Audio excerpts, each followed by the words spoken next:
అందరికీ నమస్కారం. ఈరోజు చెప్పుకోబోయే కథ మా ఇంటి కోడళ్ళు. కథలోకి వెళ్ళబోయే ముందు మీరు కనుక మన ఛానల్ని ఫస్ట్ టైం చూస్తున్నట్లయితే తప్పకుండా మన ఛానల్ని లైక్ చేయండి, షేర్ చేయండి, సబ్స్క్రైబ్ చేయండి, బెల్ ఐకాన్ క్లిక్ చేసి ఆల్ అనే బటన్ని ప్రెస్ చేయడం మర్చిపోకండి. చాలా కష్టపడి కథని మీ వరకు తీసుకొస్తున్నాను కదండి. మన ఛానల్ని ఆదరాభిమానాలతో ఆదరించి ఇప్పటి వరకు డెవలప్ చేసుకొచ్చిందే మీ అందరూ కదా. తప్పకుండా మన ఛానల్ని ఒక్క లైక్ చేసి సబ్స్క్రైబ్ చేసి మంచి కమెంట్ పెట్టి ఎంకరేజ్ చేసి మన ఛానల్ని ఇంకా డెవలప్ చేస్తారని మనస్ఫూర్తిగా కోరుకుంటూ మరి కథలోకి వెళ్ళిపోదామా. శంకర్రావు గారిది ఒక పెద్ద గవర్నమెంట్ ఉద్యోగం. ఇక ఆయన చాలా ప్రాక్టికల్ మనిషి. ఆయన ఒక లోకంలో ఉంటాడు. ఆయన వరకు ఆయన బెడ్రూమ్లో ఉండటం, ఆయనకి కావలసినవన్నీ ఆయన భార్య వైశాలి. ఆవిడ ప్రతిదీ కూడా చాలా పర్టిక్యులర్గా ఉండాలి. ప్రతి ఒక్కటి కూడా పర్ఫెక్ట్గా ఉండాలి, పర్ఫెక్షన్తో ఉండాలి.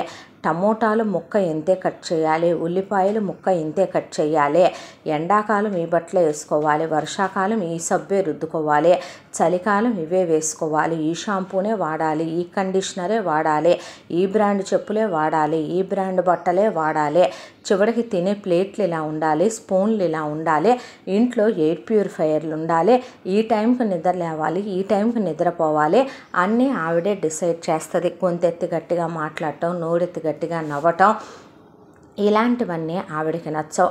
ప్రతి ఒక్కటి కూడా డీసెన్సీగా ఉండాలి, డిగ్నిఫైడ్గా ఉండాలి. రోడ్ల మీద అలగా తిళ్ళు తినకూడదు, ఆయిల్లో ఫ్రైలు చేసి తినకూడదు, మనుషులు హెల్దీగా ఉండాలి. దానికి తోడు ప్రతి ఒక్కటి కూడా ఒక చట్రం గీసి ఆ చట్రంలో దాన్ని డిసిప్లిన్ అని కాకుండా పర్ఫెక్షన్ అనే పేరుతో వాటన్నింటినీ లాక్కురావటం వైశాలికి అలవాటు. శంకర్రావు ప్రాక్టికల్గా తయారైపోయాడు. ఆయన తన గదిలో నుంచి బయటికి రాడు. ఆఫీస్కి వెళ్తాడు, వస్తాడు, రాగానే గదిలోకి వెళ్ళిపోతాడు. 2 పిల్లలు పుట్టారు వీళ్ళకి. పెద్ద అబ్బాయి పేరు అరవింద్, రెండో అబ్బాయి పేరు అర్జున్. పిల్లలిద్దరి మధ్య బాండింగ్ బ్రహ్మాండంగా ఉంటుంది. అన్నదమ్ములు ఇద్దరు ప్రతి విషయంలో కూడా చాలా తెలివైన పిల్లలు. నాకు వెంటనే పిల్లలు కావాలి అని పెళ్ళవగానే కనేసిందే వైశాలి పిల్లలిద్దరినే. ఇక పిల్లలిద్దరికీ సంవత్సరం గ్యాపే కావటం వల్ల అరవింద్ హెల్దీగా ఉంటాడు, కానీ అర్జున్ మాత్రం వెంటనే కనడం వల్ల లేదంటే పిల్లాడు సరిగ్గా ఇదవ్వకపోవటం వల్ల కానీ కొంచెం హెల్త్ ఇష్యూస్ అర్జున్కి ఎక్కువగా వస్తూ ఉంటాయి. పిల్లల విషయంలో కూడా వైశాలి అలాగే ఉంటుంది. పిల్లలు ఏం చదువుకోవాలన్న దగ్గర నుంచి ఏ స్కూల్లో చదవాలన్న దాకా, పిల్లలకి ఏ ట్యూషన్ టీచర్ రావాలన్న దగ్గర నుంచి వాళ్ళకి ఏ స్పోర్ట్స్ ఆడించాలన్న దాకా, పిల్లలకి ఏ గేమ్స్ ఆడించాలన్న దాకా మొత్తం వైశాలి డిసైడ్ చేసేస్తుంది. పిల్లలు ఎప్పుడూ కూడా తల్లిని నువ్వేంటి మమ్మల్ని డిసైడ్ చేసేది, నువ్వేంటి మమ్మల్ని డిజైన్ చేసేది అని అనరు. కానీ వాళ్ళు మాత్రం ఇద్దరు నిజం చెప్పాలంటే వాళ్ళకి నచ్చినట్టుగా మంచిగా పెరుగుతూ వచ్చిన పిల్లలు. తండ్రి మౌనంగా ఉంటాడని వాళ్ళకి తెలుసు, అమ్మకి ఏ మాటలోనూ ఎదురు చెప్పడని వాళ్ళకి తెలుసు. పిల్లలకు సంబంధించిన విషయాలు, ఇంటికి సంబంధించిన విషయాలు మిమ్మల్ని కలగచేసుకోవద్దన్నానా అంటది వైశాలి. ఇక చుట్టాలు వస్తే ఎవరితో ఎంతసేపు మాట్లాడాలి, ఎవరికి ఏ పెట్టుపోతలు పంపించాలి, ఎవరు కాఫీ వరకు అర్హులు, ఎవరు మంచినీళ్ళు వరకు అర్హులు, ఎవరు టిఫిన్ వరకు వెళ్ళగలరో, ఎవరు భోజనం వరకు డైనింగ్ టేబుల్ దగ్గర రాగలరు, ఎవరు ఒక రోజు స్టే చేసేంత వాళ్ళకు ఉంది అనేది కూడా ఆవిడ నిర్ణయించిన ప్రకారమే జరుగుద్ది ఆ ఇంట్లో. చివరికి ఆ ఇంట్లో దేవుడి పూజ గదిలో గంట కూడా ఏ టైంకి మోగాలన్న దగ్గర నుంచి దేవుడు ఏ టైంకి బజ్జోవాలనేది కూడా ఆవిడే డిసైడ్ చేసి పెట్టేసుద్ది. వైశాలికి ఒక పెద్ద డ్రీమ్ ఉంది. అదేంటంటే చాలా పెద్ద మ్యాన్షన్ లాంటి హౌస్ కట్టించుకోవాలి అని.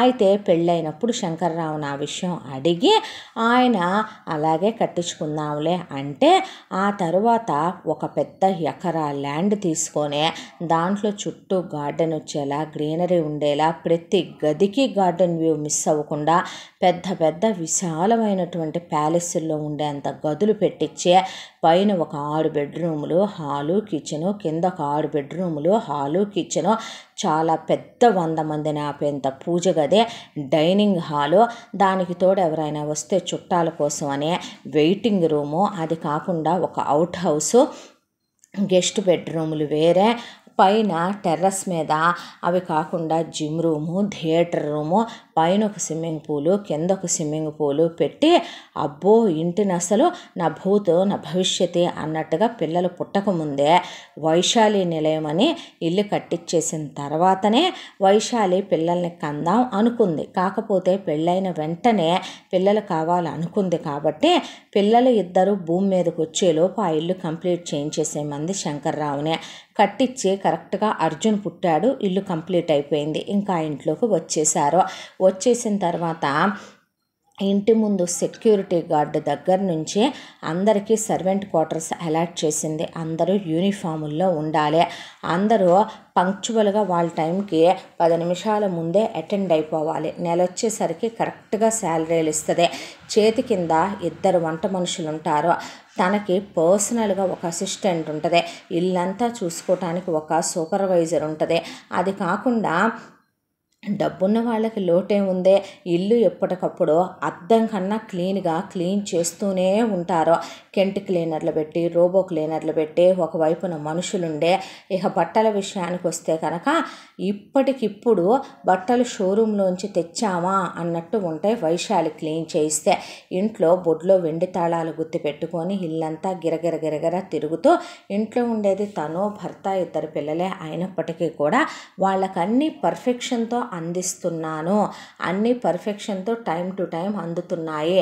అది వాళ్ళు మార్నింగ్ నిద్ర లేచినప్పుడు తాగేటటువంటి పాల దగ్గర మొదలు పెడితే రాత్రి నిద్రపోయేటప్పుడు తాగే పాల వరకు, వాళ్ళకి బ్రేక్ఫాస్ట్లు, లంచ్లు, బ్రేకులు, ఇక వాళ్ళకి వేసుకునే బట్టలు, అలాగే వాళ్ళ విషయంలో ప్రతి ఒక్కటి కూడా తనే పట్టించుకొని తనే కేర్ తీసుకుంటుంది.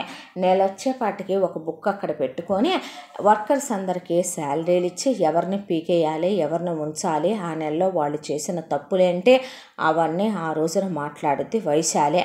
ఇలా రోజులు గడిచిపోతూ ఆ రోజులు కాస్త అలా సంవత్సరాలుగా గడవటం మొదలుపెట్టాయి.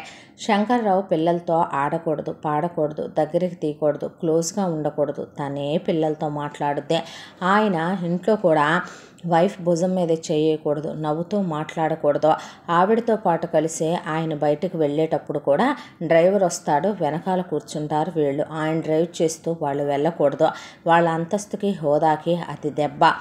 పిల్లల విషయంలో వాళ్ళు ఏం చదువుకోవాలి అనేది తను అడగాలి, నిర్ణయం తనే చెప్పుద్ది. ఎవరితో ఫ్రెండ్షిప్ చేయాలనేది తను అడగాలి, తనే నిర్ణయం చెప్పుద్దే. పిల్లలు బయట ఎప్పుడైనా ఒక పానీపూరి కానీ లేదా ఏదైనా బజ్జీలు లాంటివి కానీ తిన్నారా, ఆ తర్వాత వాళ్ళ కోసం 100 రకాల హెల్దీ ఐటమ్స్ చేయించి డైనింగ్ టేబుల్ మీద పెట్టి వాళ్ళు తిన్నది ఎంత అన్హెల్దీయో, తను తినిపించేవి ఎంత హెల్దీయో వాళ్ళకి మినిమం ఒక నెల రోజుల పాటు వాటి గురించి చెప్తూనే ఉంటుంది. దాంతో పిల్లలు ఎందుకు వచ్చిన గొడవని అసలు తెలిసేలా చేస్తేనేగా ఇదంతా, అమ్మని చెప్పి చేస్తేనేగా ఇదంతా, చెప్పకుండా చేస్తే ఏమీ లేదు అనేసి చెప్పకుండా చేయటం మొదలుపెట్టారు పిల్లలు. శంకర్రావు ఆయనకి ఎంతో నచ్చిందని ఫ్రెండ్స్తో షాపింగ్కి వెళ్ళి ఒక షర్ట్ తెచ్చుకుంటే తన పర్మిషన్ లేకుండా ఆయన షర్ట్ తెచ్చుకున్నాడనే దాంతో, ఆ షర్టు తను సెలక్షన్ చేయలేదనే దాంతో, తను అడగలేదనే దాంతో ఆయనకి తెల్లారేపాటికి 100 షర్టులు తెప్పించే ఆయన తెచ్చుకున్న షర్ట్లో నుంచి 1,00,000 రిమార్కులు ఎంచి తను తెప్పించిన వాటిల్లో ఉన్నటువంటి 1000 బెస్ట్ ఎగ్జాంపుల్స్ ఆయనకి సంవత్సరం చెప్పిందే. దాంతో ఆయన బట్టలు కొనుక్కోవటమే మానేశాడు. ఒకరోజు సరదాగా ఆయన పిల్లలకి ఐస్ క్రీమ్ కొని తెస్తే పిల్లలు ఐస్ క్రీమ్ తిన్నారని పిల్లల్ని పిలిచి ఇక వాళ్ళకి 100 రకాలైనటువంటి ఫ్రూట్స్తో తయారు చేసినటువంటి సార్బిట్స్ అవి ప్రిపేర్ చేయించి అక్కడ పెట్టి, ఆ ఐస్ క్రీమ్ అయినా వాళ్ళు తన్నడకుండా తిన్నారు కదా, ఆయన ఇప్పించింది రోడ్డు మీద వెళ్ళే బండి మీద కదా, అలా కాకుండా వాళ్ళని డైరెక్ట్గా పెద్ద ఐస్ క్రీమ్ ఫ్యాక్టరీ నుంచి ఇంత పెద్ద ఐస్ క్రీమ్ తెప్పించి అవి తినటం వల్ల ఇవి తినటం వల్ల ఉన్నటువంటి లో క్లాస్కి హై క్లాస్కి ఉన్న తేడా వాళ్ళకి 6 నెలలు చెప్పింది. దాంతో శంకర్రావు ఏదైనా కొనుక్కున్నా వైశాలికి చెప్పడు.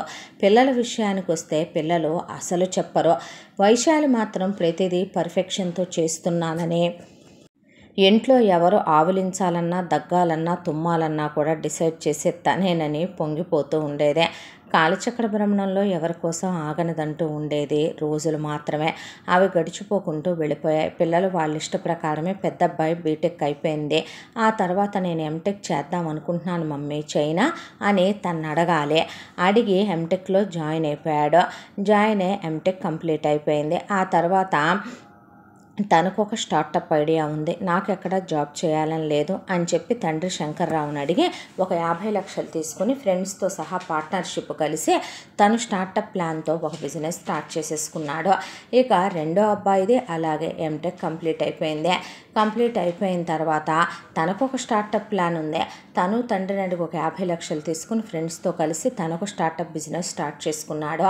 ఆయన మాత్రం పిల్లల్ని దగ్గరికి పిలిచి, వైశాలి పూజ గదిలో ఉన్నప్పుడు చూడండి నాన్న, ఎక్కువగా శ్రమ పడద్దు, అన్యాయంగా ఆర్జించాల్సిన అవసరం లేదు, ఏదున్నా సరే మీరు కష్టపడండి, చెమటని చిందించి కష్టపడాలి, రక్తాన్ని చెమటగా మార్చి కష్టపడాలి, టైంని లెక్క చేయకుండా కష్టపడాలి, హెల్త్లు పాడు చేసుకోకండమ్మా, మీరు కష్టపడి మీకంటూ మీ కాళ్ళ మీద మీరు ఆధారపడితే అంతకన్నా సంతోషం ఏముంది నాన్న అని చెప్పాడు. పిల్లలు దాంతో ఒకళ్ళతో ఒకళ్ళు మాట్లాడుకుని ఇక 2 సంవత్సరాల పాటు చాలా కష్టపడ్డారు. శంకర్రావు మహా అయితే గనక పిల్లలకి ఇంతకు మించి ఆయన హద్దుమీరిన మాటలు ఎప్పుడూ చెప్పడు. చెడ్డ అలవాట్లు చేసుకునే టైం ఇదే, చెడు స్నేహాలు చేసుకునే టైం ఇదే, అడ్డమైన వాళ్ళు వచ్చి ఇన్వాల్వ్ అయ్యే టైం ఇదే, ఎవరిని పడితే వాళ్ళని ఇన్వాల్వ్ కానివ్వద్దు నాన్న, మీరు బిజినెస్ మీద పట్టు సాధించండి, ప్రతి ఒక్క దాంట్లో డాక్యుమెంట్స్ కరెక్ట్గా ఉండేలా చూసుకోండి, రూపాయి చాలా చెడ్డది నాన్న, ఎవరైనా మోసం చేస్తారమ్మా, ఇలా ప్రతి ఒక్కటి తండ్రిగా ఆయన చెప్పాల్సిన ధర్మాలన్నీ ఆయన భార్యని చూడకుండానే చెప్పుకోవాలి. ఏదో దొంగ పనో తప్పుడు పనో జారత్వ పనో చేస్తున్నట్టు పిల్లలు మాత్రం ఆ 2 సంవత్సరాల్లో చాలా డబ్బులు సంపాదించారు, ప్రాపర్టీస్ కొన్నారు, బ్యాంక్ బ్యాలెన్సులు పెంచేసుకున్నారు. ఇక పిల్లల విషయానికి వస్తే వాళ్ళ 3 తరాలు తిన్నా తరగనంత సంపాదించుకొచ్చారు పెద్ద కొడుకు రెండో కొడుకు. పిల్లలకి వాళ్ళకి నచ్చిన కారు వాళ్ళు కొనుక్కునే ముందు వైశాలికి చెప్పాలి, మమ్మీ ఇది బ్రాండ్ వాల్యూ ఉన్న కారు, ఈ కారు నేను కొనుక్కుందాం అనుకుంటున్నాను, ఈ కారు కొనుక్కుంటే ఇలా ఉంటుంది అని ఆవిడ పర్మిషన్తో పెద్దోడు ఆడి కారు, రెండో వాడు BMW కారు అమ్మ పర్మిషన్ తీసుకొని కొనుక్కోవాలి. పిల్లలు ఏ బ్రాండెడ్ సాక్సులు వేసుకోవాలన్న దగ్గర నుంచి ఏ బ్రాండెడ్ ఇన్నర్స్ వేసుకోవాలన్న దాకా వైశాలికి చెప్పి వాళ్ళు వైశాలికి పర్మిషన్ తీసుకోవాలి ఆవిడ దృష్టిలో. పిల్లలు మాత్రం వైశాలికి చెప్పకుండా ఏ టైంలో వైశాలి ఉండదో, పుట్టింటికి వెళ్ళొద్దో, ఏ టైంలో వైశాలి పూజ గదుల్లో ఉంటుందో, ఏ టైంలో మహిళా మండలికి వెళ్ళొద్దో, ఉమెన్స్ క్లబ్కి వెళ్ళొద్దో తెలుసు. మ్యాక్స్ వాళ్ళ పర్ఫ్యూమ్స్, మ్యాక్స్ వాళ్ళ క్రీమ్స్, కాస్మెటిక్స్, బట్టలు, వాళ్ళకి ఏదైనా స్పెషల్గా తినాలనిపించిన రేర్ చాక్లెట్స్ అలాంటివి తెచ్చి ఇద్దరు బెడ్రూముల్లోనూ ఫ్రిడ్జులు ఉంటాయి. అయితే ఆ ఫ్రిడ్జులకి తాళాలు ఉంటాయి. ఆ తాళాలు పిల్లలు ఇదివరకు వేసేవాళ్ళు కాదు చిన్నప్పుడు. వాళ్ళకి నచ్చినవన్నీ డైట్ కోక్స్, వాళ్ళకి నచ్చిన ఫుడ్స్ అన్నీ కూడా తీసుకొచ్చి అందులో పడేసుకొని ఇద్దరు బెడ్రూముల్లో చిన్న చిన్న అవెన్స్ పెట్టుకొని ఎప్పుడన్నా తినాలనిపిస్తే, ప్రతి మనిషికి కూడా రోజు తింటే అనారోగ్యం ఏదైనా కూడా, మనిషి అన్న తర్వాత ఒక వయసులో తప్ప మళ్ళీ ఇంకొక వయసులో కొన్ని తినాలన్నా కూడా తినలేడు. జిహ్వా చాపల్యం ఉంటుంది కాబట్టి ఎప్పుడన్నా రేర్గానే తింటారు. వాళ్ళేమి చెడ్డ కొడుకులు కాదు, వాళ్ళకేమి సిగరెట్లు, బీడీలు, మందులు, అమ్మాయిలు, బెట్టింగులు ఇలాంటి అలవాట్లు లేవు, తప్పతాగే తాగుబోతులు కాదు, పేకాట్లాడే జూదగాళ్ళు కాదు, గుర్రపందాలాడే పనికిమాలిన వెధవలు కాదు, పక్క చూపులు చూడటం, స్వార్థాలు.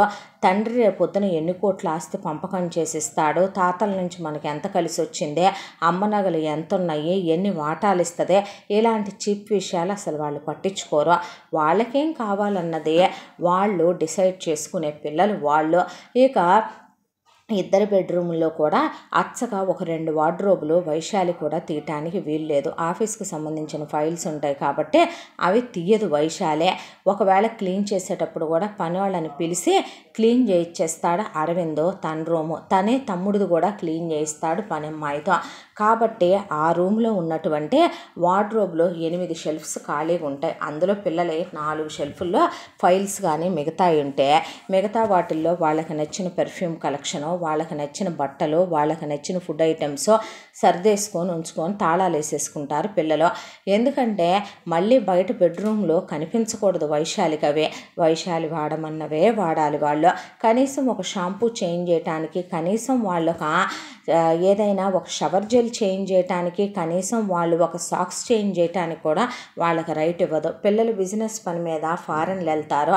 అలా ఫారెన్ వెళ్ళినప్పుడు పిల్లలు అక్కడి నుంచి నచ్చిన వాచ్లు, అలాగే వాళ్ళకి నచ్చినటువంటి ఫోన్లు, ల్యాప్టాప్లు తండ్రికి తీసుకురావటానికి కూడా వీల్లేదు. ఎందుకంటే బెడ్రూమ్లో ఉంటుంది కాబట్టి ఆయన వాడుకునే రైట్ ఆయనకి లేదు. పిల్లలు పెర్ఫ్యూమ్స్ అయ్యి అక్కడి నుంచి కూడా తెచ్చుకుంటారు. బాధేస్తూ ఉండేది, నాన్న ఇలా ప్రతిదానికి కూడా తనకంటూ ఒక ఇష్టం ఉండదా, లేదా నాన్న నిజంగానే ప్రాక్టికల్ పర్సనా, అమ్మ ప్రాక్టికల్గా చేసేసిందా పిల్లలకి. పాపం చిన్నప్పటి నుంచే అమ్మ వైఖరి ధోరణి అర్థమయ్యేది కాదు. అమ్మమ్మ వాళ్ళ ఇంటికి వెళ్ళేది చిన్నప్పుడు, తమను కూడా తీసుకెళ్ళేది. అక్కడికి వెళ్ళగానే అమ్మ బొంగమూతి పెట్టుద్ది, చిన్నపిల్ల అయిపోద్ది. అమ్మమ్మ ఒళ్ళో పడుకుంటుంది, తాతయ్య ఒళ్ళో పడుకుంటుంది, మావయ్య ముందు గారాలు పోద్ది, అత్తయ్య చేత తలస్నానం చేయించుకొని సాంబ్రాణి వేయించుకుంటుంది. అమ్మమ్మ నోట్లో ముద్దలు కలిపి పెట్టాలి. అక్కడికి వెళ్తే అసలు తనకు పనులు చేతకవు. ఈ పర్ఫెక్షన్ అంతా ఎటు వెళ్ళిపోద్దో.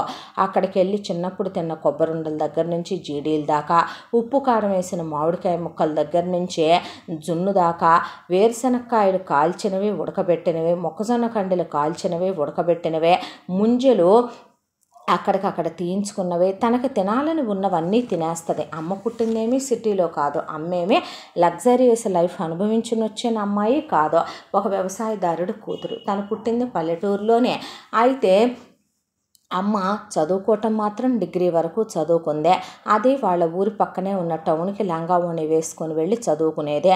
ఇప్పుడు అమ్మ పంజాబీ డ్రెస్సులు వేస్తుంది, బ్యూటీ పార్లర్కి వెళ్ళొద్దే. అమ్మ మెనిక్యూరు, పెడిక్యూరు, వ్యాక్సింగు, థ్రెడ్డింగు, ఫేషియల్స్ లేకుండా అసలు ఉండదు.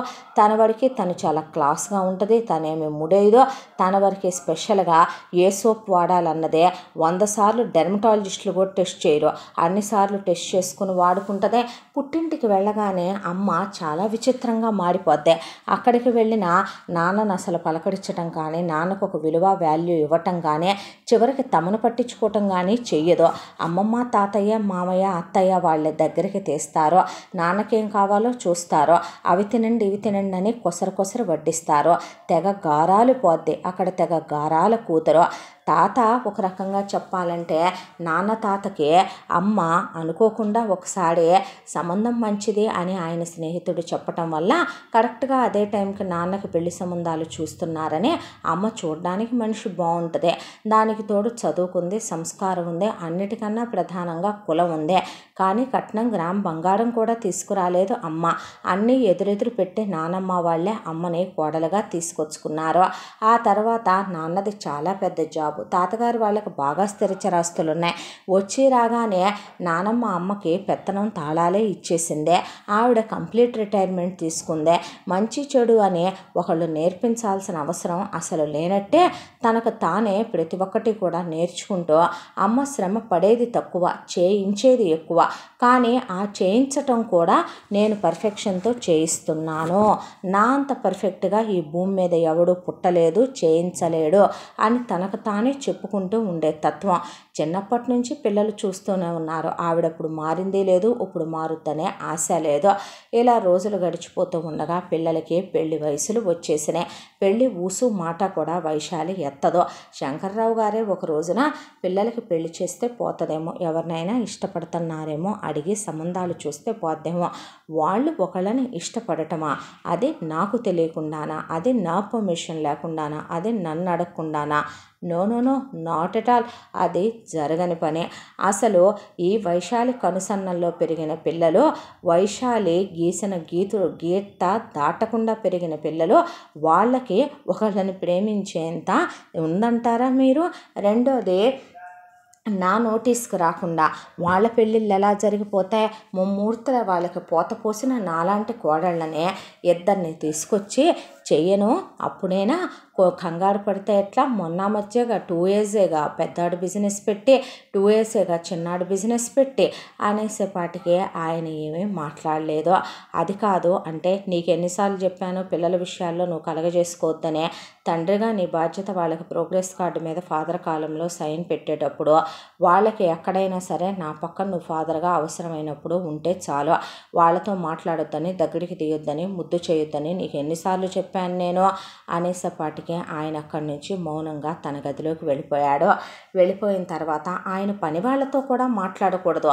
కర్మ కాలిపోయి ఏ కాఫీనో జ్యూసో ఎత్తుకెళ్ళి పనిచేసేదే 1 నిమిషానికి మించి 2వ నిమిషం ఉందంటే బర్ర బర్ర బర్ర బర్ర దాని వెనకాలే వెళ్ళిపోయి కిటికీల్లోంచి తొంగి చూసి తలుపు కొంచెం లైట్గా తీసి లోపలికి తొంగి చూస్తే వైశాలే. పెళ్ళైన కొత్తల్లోనే గ్రహించాడు శంకర్రావు. అంతకుముందు అది పొసెసివ్నెస్ అనుకున్నాడు, తర్వాత అనుమానం అనుకున్నాడు, తర్వాత అర్థమైందే. చివరికి తన మీద మనసు పడాల్సిన మొగుడు పనివాటి మీద కక్కుర్తిపడి వాటితో ఏం చేస్తున్నాడో లోపల వాటిని ఎక్కడెక్కడ పార్ట్ బై పార్ట్ చూస్తున్నాడోననే చెక్ చేస్తోంది. వైశాలికి అనుమానపు జబ్బు కూడా ఉందనే. పనివాళ్ళు రాగానే బాబు కాఫీ అంటే ఆయన కనీసం తల కూడా ఎత్తడు, బుక్ చదువుకుంటూ అక్కడ పెట్టేసి వెళ్ళమంటాడు. జ్యూస్ అన్నా అదే సమాధానం. అమ్మగారు రమ్మంటున్నారు అన్నప్పుడు వాళ్ళు డోర్ బయట నుంచోనే పిలవాలి, లోపలికి కూడా రాకూడదు. తన పర్సనల్ స్పేస్ వరకు మాత్రం ఎవరూ డిస్టర్బ్ చేయకుండా కట్టుదిట్టమైనటువంటి కట్టుబాట్లు అనేటటువంటి సాంప్రదాయాలు, విలువలు, డీసెన్సీ, డిగ్నిఫైడ్, రిచ్నెస్, క్లాస్నెస్, రేంజు అనేటటువంటి 7 కోటలు కట్టేసి ఆ 7 గోడల మధ్యలో శంకర్రావుని బందీని చేసేసి ఆ ఇనప గోడల్లో నుంచి ఆయనే పగలగొట్టుకొని కూడా బయటికి రాలేనంత కట్టుదిట్టమైన ఏర్పాట్లు చేసి మొగుడిని లోపల పెట్టి ఉంచేసింది వైశాలి. పిల్లలకి తనకు నచ్చిన సంబంధాలు చూద్దామని చెప్పి తను అనుకుంటూ ఉన్న టైంలో అప్పటికే అరవింద్ తనతో పాటు చదువుకున్న శుభ అనే అమ్మాయిని ప్రేమించటం, ఈ ఇంతకాలంగా కూడా ఆ అమ్మాయి ఇంట్లోనే ఉండటం, అర్జున్ తనతో పాటు చదువుకున్న కీర్తి అనే అమ్మాయిని ప్రేమించటం, ఆ అమ్మాయి కూడా వన్ ఆఫ్ ద ఇన్వెస్టర్గా అర్జున్ బిజినెస్లోనే ఉండటం, ఇవన్నీ ఇన్ని సంవత్సరాలుగా ఎవరికీ తెలియని రహస్యాలుగా మిగిలిపోయి జరిగిపోయిన విశేషాలు. అయితే ఈ విషయం ముందు వెళ్ళి వాళ్ళ పేరెంట్స్తో మాట్లాడటమే సంస్కారం కదా అని అటువైపుగా అరవింద్ ఇటువైపుగా అర్జున్ వెళ్ళారు శుభ వాళ్ళ పేరెంట్స్తో, కీర్తి వాళ్ళ పేరెంట్స్తో మాట్లాడటానికి. అయితే అరవింద్ వాళ్ళ నాన్న ఏదైనా, కులం ఏదైనా, అరవింద్ వాళ్ళకి వెనకమాల ఎంతున్నా, అరవింద్ ఎలాంటి వాడైనా, ఏం చదువుకున్నా శుభని ఇవ్వను అని చెప్పేశాడు శుభ వాళ్ళ నాన్న వెంకట్రావు.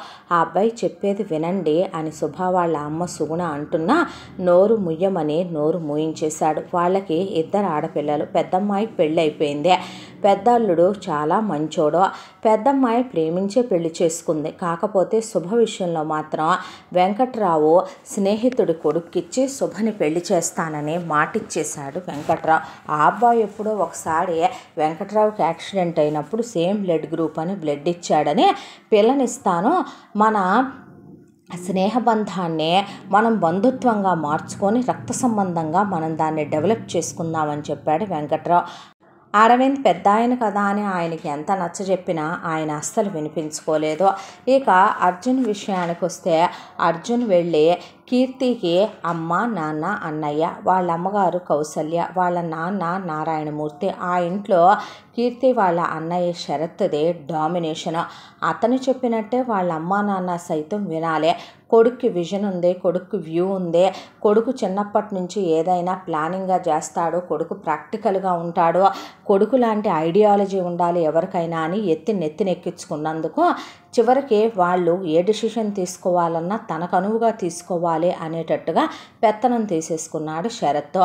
వెళ్ళి అర్జున్ చెప్పగానే నువ్వు నాకు నచ్చలేదు, నా చెల్లెల్ని నేను ఆల్రెడీ నా ఫ్రెండ్ ఒకడున్నాడు ఫారెన్లో, వాడికిచ్చి పెళ్లి చేసేయాలని నేను అనుకుంటుంటే నీకిచ్చి పెళ్లి చేయటం ఏంటి అనేశాడు శరత్. దాంతో అర్జున్ ఎంత నచ్చ చెప్పినా శరత్ వినలేదు.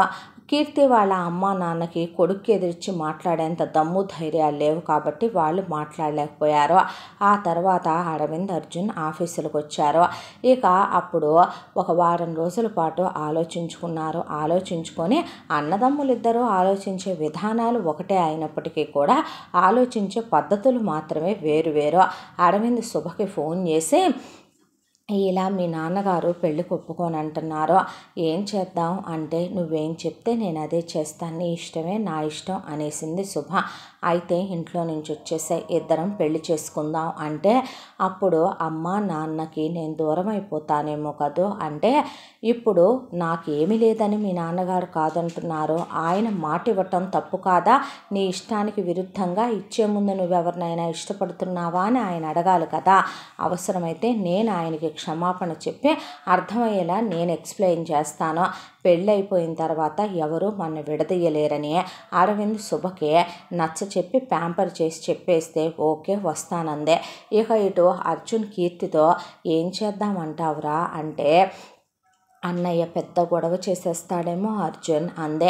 మీ అన్నయ్యకి భయపడుతూ కూర్చుంటే మీ అన్నయ్య తన ఫ్రెండ్ని ఫారెన్ నుంచి పిలిపిస్తున్నాడని నువ్వే చెప్తున్నావు, వాడు అసలే మూర్ఖుడు మీ అన్న, వాడితో ఎంగేజ్మెంట్ కూడా లేకుండా డైరెక్ట్గా పెళ్ళే పెట్టించేసి పెళ్లి చేసి నిన్నే ఫారెనో పంపిస్తే ఇక్కడుండి నేనేం చేయనే, నన్ను ప్రేమించి ఇన్ని సంవత్సరాలుగా నువ్వు అక్కడికి వెళ్ళి వాడితో కాపురం చేసి రోజు చేయించుకోగలవా చెప్పు, అది నా వల్ల కాని పని అందే.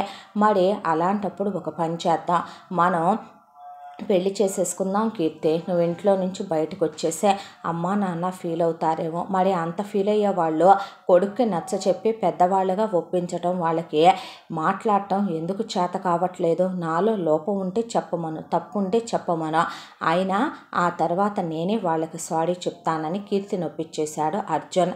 ఆ తర్వాత అరవింద్ శుభం తీసుకెళ్ళి రిజిస్టర్ మ్యారేజ్ చేసుకున్నాడు, అర్జున్ కీర్తిని తీసుకెళ్ళి గుళ్ళో పెళ్లి చేసుకున్నాడు.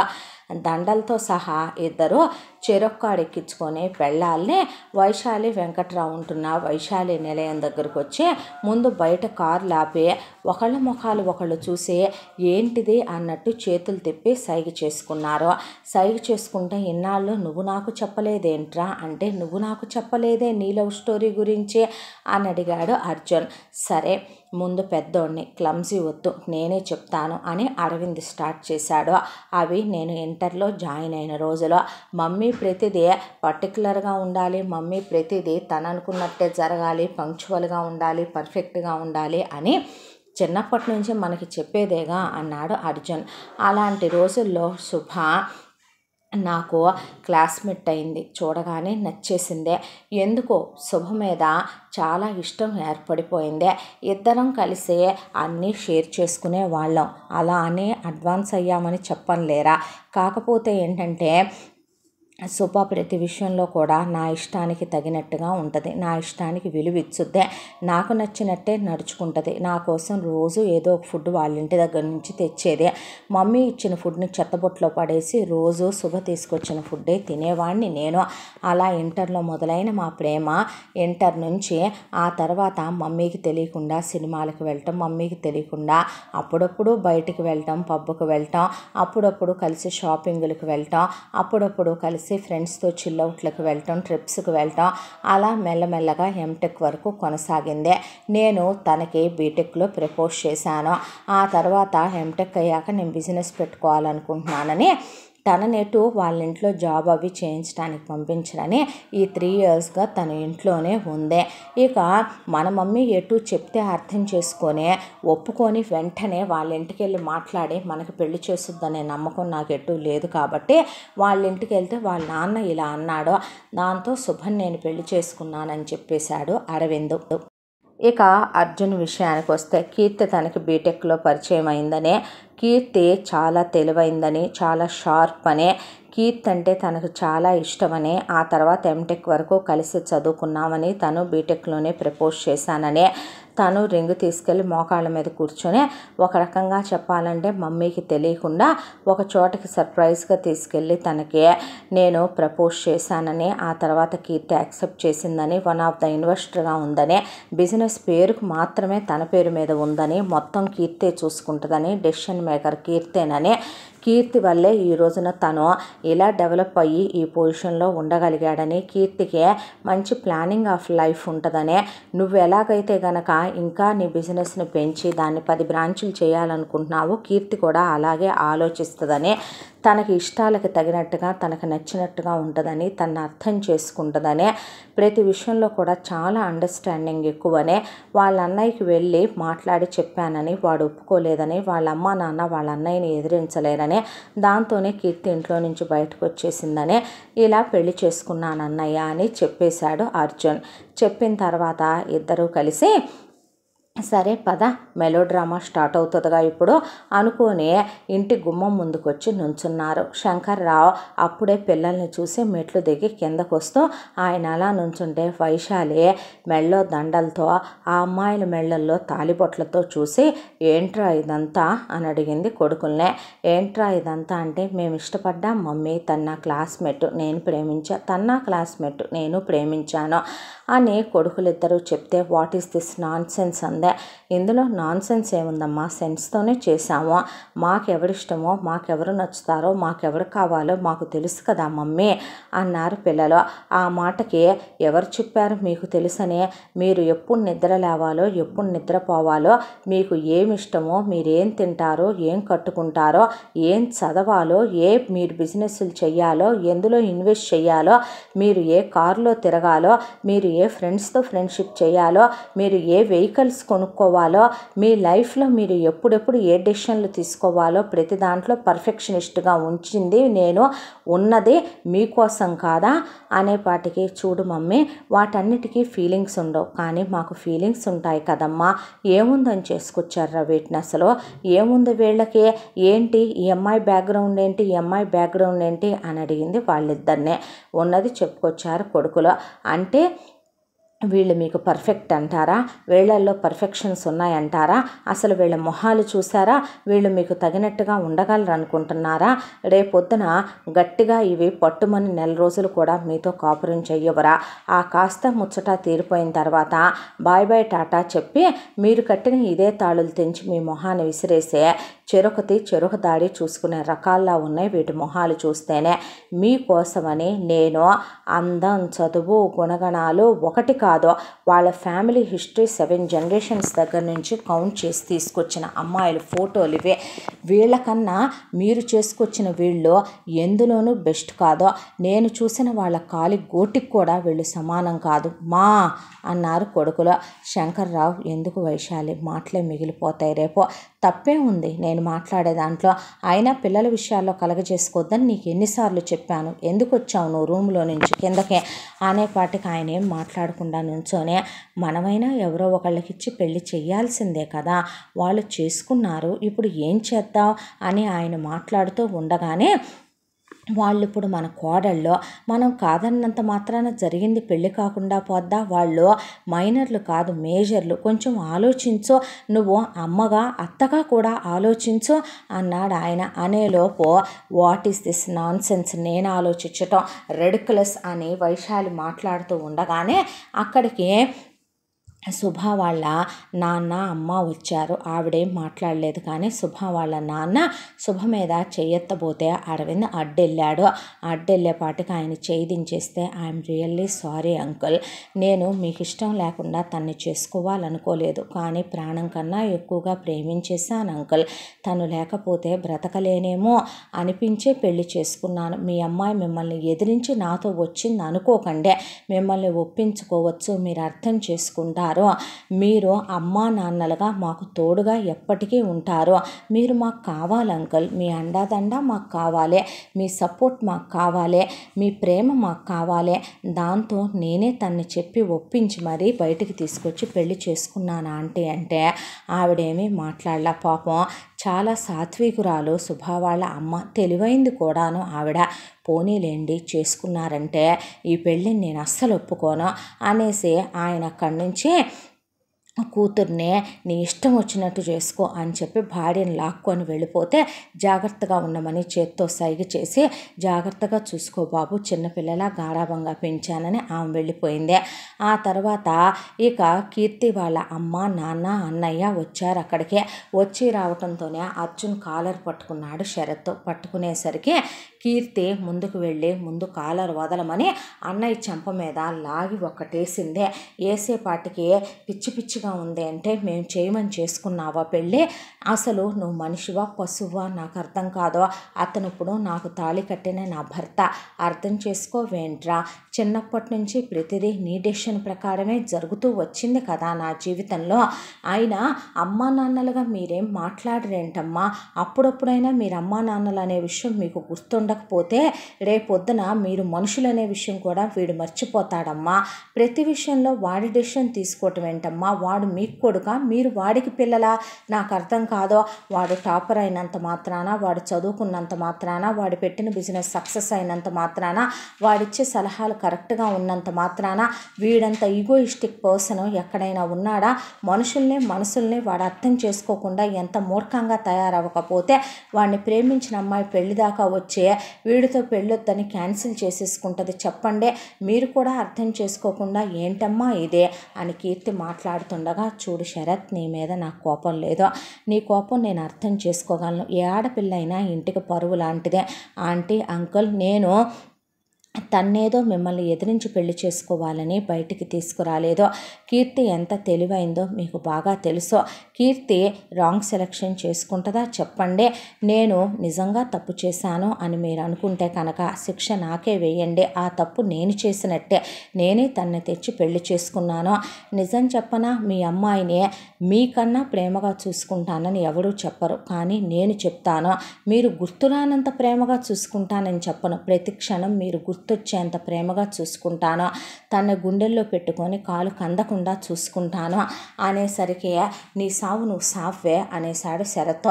నిన్నేమీ నేను ఆస్తుల్లో వాటాలు అడగలేదు కదా, నువ్వు ముందు పో ఇక్కడి నుంచి అనేసింది కీర్తి. అది కాదమ్మా అని నారాయణమూర్తి అంటే, ఏ రోజైతే మీరు అమ్మా నాన్నలుగా నిజంగా అమ్మా నాన్నలో అని గుర్తిస్తారో నాన్న, ఆ రోజు వచ్చి మాట్లాడండి అంది కీర్తి. అలా వాళ్ళు వెళ్ళిపోయారు. వెళ్ళేటప్పుడు కౌసల్య, నారాయణమూర్తి కీర్తిని జాగ్రత్తగా చూసుకో బాబు అని అర్జున్కి చెప్తే చూసుకుంటానని కళ్ళతో సైగ చేస్తే వాళ్ళు వెళ్ళిపోయారు. ఇక ఇప్పుడు మ్యాటర్ వైశాలి దగ్గరకు వచ్చి వైశాలి కోర్టులో ఆగింది. ఇక్కడ ఎవరి డెసిషన్లు వాళ్ళు తీసుకున్నారో, ఎవరి నిర్ణయాల ప్రకారం వాళ్ళు వచ్చారో, మాట్లాడారు, వెళ్ళిపోయారు. అంటే ఎటొచ్చి ఏంటంటే ఇక్కడ నేనేనమాట ఇన్పర్ఫెక్షనిస్ట్నే. అంటే ఇక్కడ నేనేనమాట ఎవరు తప్పుల్ని చేసినా యాక్సెప్ట్ చేసి వాటిని వెల్కమ్ చేయడానికి రెడీగా ఉన్నాను అనుకుంటున్నారా? ఈ ఇంటికి మీరు కొడుకులు, ఆయనకి నాకు కలిసి పుట్టారు. సో ఏంటంటే మీరు చేసే తప్పులు ఒప్పులైపోతాయి అనుకుంటున్నారా ఏంటి? నేను ఒక డెసిషన్ ఆల్రెడీ తీసుకున్నాను అని అక్కడే ఉన్న పనమ్మాయిని పిలిచి కింద వాటాలో ఉన్నటువంటి ఈ 2 రూములు అరవింద్కి ఒకటి బెడ్రూమ్ కింద, ఒకటి కిచెన్ కింద, ఈ 2 రూములు ఒకటి అర్జున్కి బెడ్రూమ్ కింద, కిచెన్ కింద అలాట్మెంట్ ఇచ్చేసాను. మీరు ఇంట్లోకి రావడానికి వీల్లేదు, నాతో ఆయనతో మాట్లాడటానికి వీల్లేదు. ఈ ఇంటి నుండి మీకు ఎలాంటి సహాయ సహకారాలు లభించవు. ఈ ఇంట్లో ఉన్న మెయిడ్సే మీకు వర్క్ చేస్తారు, కానీ ఈ ఇంట్లో ఉన్న మనుషులే మీతో మాట్లాడరు. నా పూజ గదిలోకి, నా కిచెన్లోకి రావడానికి వీల్లేదు. అసలు పైనున్నటువంటి మిగతా 2 అంతస్తులోకి మీకు అలాట్మెంట్ అసలు నేను ఇవ్వట్లేదు. మీ పనులేదో మీరు చేసుకొని మీరేదో మీరు చూసుకున్నప్పుడే మీకు తెలుస్తుంది. నేను ఎంతకాలం అన్నీ ఎదురెదురుగా పర్ఫెక్ట్గా అమర్చి పెడుతుంటే మీకు ఏదీ తెలియలేదు కదా. ఇక్కడి నుంచి అమ్మ ఎంత బెస్టో, అమ్మ ప్లేస్లోకి ఎవరో ఎలా వచ్చినా వాళ్ళు ఎలా ఇన్పర్ఫెక్షనిస్టులుగా ఉంటారో, అమ్మ చూసిన వాళ్ళు వీళ్ళకన్నా ఎన్ని రెట్లు బెటరో మీరు బాగా అర్థం చేసుకుంటారో.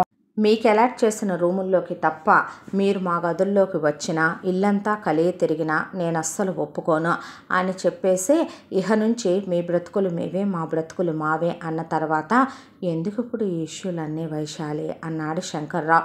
ఎప్పటి నుంచి నా ఇష్టం కాదని నువ్వు మాట్లాడుతున్నావు? ఎప్పటి నుంచి నువ్వు డెసిషన్లు తీసుకోవటం మొదలుపెట్టావు? నువ్వు తీసుకునేవన్నీ ఇలాగే ఏడుస్తాయి ఇన్పర్ఫెక్ట్గా అనేసరికి ఆయన ఏం మాట్లాడకుండా ఆయన రూములోకి వెళ్ళిపోయాడు మౌనమునిలాగా. ఆ తర్వాత ఇక అలాగే మమ్మీ, నువ్వు చెప్పినట్టే వింటాం మేము. ఎందుకంటే నువ్వు చూసినట్టుగా నిజంగానే వాళ్ళు మమ్మల్ని చూడలేరు. ఎందుకనంటే నువ్వు తల్లివి కాబట్టి, నువ్వు మమ్మల్ని కన్నావు కాబట్టి, నువ్వు మా మీద ఏదైనా సరే అధికారంతోనో ప్రేమతోనో అలాగే అమ్మవు కాబట్టి డిసిప్లిన్తోనో నువ్వు చూడగలవు. మాకు నీ మీద రెస్పెక్ట్ ఉంటుంది కాబట్టి నువ్వు చెప్పేది ఏదైనా మేము వింటాం. కానీ అమ్మ, భార్యకి తల్లికి ఎప్పుడూ తేడా ఉంటుంది.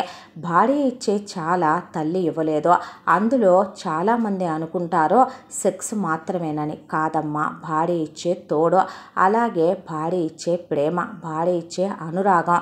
భార్యతో కలిసి ఉంటే నిజం చెప్పమంటావా, రోడ్డు మీద టెంట్ వేసుకొని ఉండే ముష్టోడు కూడా హ్యాపీగానే బతుకుతాడు. పక్కన నచ్చిన వాళ్ళు ఉంటే, అర్థం చేసుకునే వాళ్ళు ఉంటే. అలా లేనప్పుడు కోట్ల రూపాయలు ఉండి మనం ఏసీ గదుల్లో ఉన్నా కూడా హ్యాపీగా ఉండలేమేమో మమ్మీ. నేను ఎదిరించి మాట్లాడాలని మేము అనుకోవటం లేదు. అండర్స్టాండింగ్ మేక్స్ ఎనీథింగ్ పర్ఫెక్ట్ అమ్మా. నీకు ఒక విషయం చెప్పమంటావా, మనం అర్థం చేసుకునే దాంట్లోనే ఏదైనా ఉంటుంది అనుకుంటూనే ఇంతకాలంగా నిన్ను అర్థం చేసుకుంటూ మేం పెరిగాం. ఇన్పర్ఫెక్షన్స్ అనేవి ఎవరిలో ఉండవు మమ్మీ. వాళ్ళు ఈ జనరేషన్ అమ్మాయిలు. మాలో లేవా ఇన్పర్ఫెక్షన్స్ ఎన్నో. ఈ no one is perfect here అమ్మా. నీ వరకు నువ్వు పర్ఫెక్ట్ అనుకుంటావంతే. ఎందుకంటే ఎవరి వైపు వాళ్ళు వేలెత్తి చూపించుకోలేరు కాబట్టి. ఓకే మమ్మీ, నిన్ను పలకరించాం. నీకు డాడీని పలకరిస్తే నచ్చదు కాబట్టి పలకరించాం. మేము మాకు అలాట్ చేసిన రూముల నుంచి తప్ప రాము, సరేనా అనేసారు. లోపలికి వెళ్ళిపోయింది వైశాలే. అసలు అర్జున్ మనం ఇంట్లో ఎందుకు ఉండాలన్నా, ఏం పని మనకంటూ, మనం ఆల్రెడీ సేవింగ్స్ చేసి విల్లాలు కొన్నాం, ఫ్లాట్లు కొన్నాం, మనం మన వాటిల్లోకే వెళ్ళిపోదామన్నా ఎందుకు ఉండాలి అనేసరికి సరే పోనీ వెళ్ళిపోదాం పదండే అంటే, ఆ మాటకి కోడళ్ళిద్దరూ కలిసి మాట్లాడుకొని, ఇప్పటికే మీ అమ్మగారు మిమ్మల్ని మేము పెళ్లి చేసుకొని ఆవిడికి దూరం చేసేసాం, మేము ఇన్పర్ఫెక్షనిస్టులు అని మా కిరీటాలు పెట్టేశారు. ఇప్పుడు ఇక్కడి నుండి మిమ్మల్ని తీసుకెళ్తే తల్లి నుండి కొడుకుల్ని దూరం చేశారు. పెళ్ళై వచ్చి రాగానే కోడళ్ళు కొరివిలయ్యి అత్తారింటిని తగలెట్టేశారని నిందలేందుకు. ఎక్కడున్నా మాత్రం మన లైఫ్లో వచ్చే మార్పులు ఏంటంటారో, ఇక్కడే ఉండిపోదాంలే అనేసి పాపం అరవింద్ అర్జునే హారతులిస్తే, ముందు అరవింద్ అర్జున్ వాళ్ళకి హారతిద్దామనుకుంటే మీరు పెద్దవాళ్ళుగా బావగారని కీర్తి అర్జున్ కలిసి ముందు అరవింద్కి శుభకి హారతిచ్చారు. ఆ తర్వాత ఇంటికి పెద్ద కొడుకు కోడలుగా వాళ్ళు హారతిచ్చి అర్జున్ కీర్తి అలా ఎవరికి అలాట్ చేసిన గదుల్లోకి వాళ్ళు వెళ్ళిపోయారు. అరవింద్ చాలా నెమ్మది, చాలా అండర్స్టాండింగ్. ఒక రకంగా చెప్పాలంటే చాలా తెలివైన వాడు కూడా. ఓర్పు సహనాలు ఎక్కువ. ముందు ఇద్దరు కూడా రెండు ఫ్యామిలీస్కి కావలసిన వాటి గురించి ఆలోచించాలనుకున్నారు. అర్జున్కి ఆ తెలివితేటలుండవు. ఆ బాధ్యత కీర్తి తీసుకోవాలి. శుభని వాళ్ళమ్మ చాలా గారాబంగా పెంచింది, కాలు కింద పెట్టనివ్వకుండా.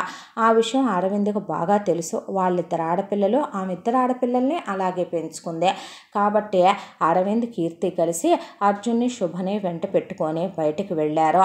వెళ్ళి ఇంట్లోకి కావలసినటువంటి గ్రోసరీస్, ఇన్స్టెంట్ ఫుడ్స్, అలాగే కావలసినటువంటి స్నాక్స్, తయారు చేసుకోవటానికి వంట సామాను, అలాగే వాళ్ళు ఇండక్షన్ కుక్ టాప్స్, వాళ్ళకి కావలసినవి మొత్తం ఏవేవి అవసరమో ఎలక్ట్రికల్ కుక్కర్స్, వాళ్ళకి కిచెన్లోకి అవసరమైన జ్యూసెస్, కాఫీ మేకర్స్ అన్నీ అటు వాళ్ళు ఇటు వీళ్ళు కొనుక్కొచ్చేసుకొని శుభ్రంగా ఇంట్లో పాలు పొంగిచ్చేసుకొని తోరణాలు కట్టి లోపలే దేవుడు బొమ్మ పెట్టి దేవుడి ముందు దండం పెట్టుకొని ఆ తర్వాత కొత్త కాపురాలు మొదలు పెట్టుకున్నారు. ఇక్కడ ఫస్ట్ నైట్లు అవి వద్దులేమనమని చెప్పి వాళ్ళ పోర్షన్లకు వాళ్ళే లాకులు చేసేసుకొని పైనుంచి ఆల్రెడీ వీళ్ళు బయటికి వెళ్ళొచ్చేసరికి ఇక వైశాలి వాళ్ళ లగేజ్లో కింద పారేయించింది. సూట్ కేసులతో పనమ్మాయి తీసుకొచ్చి అక్కడ పెట్టింది.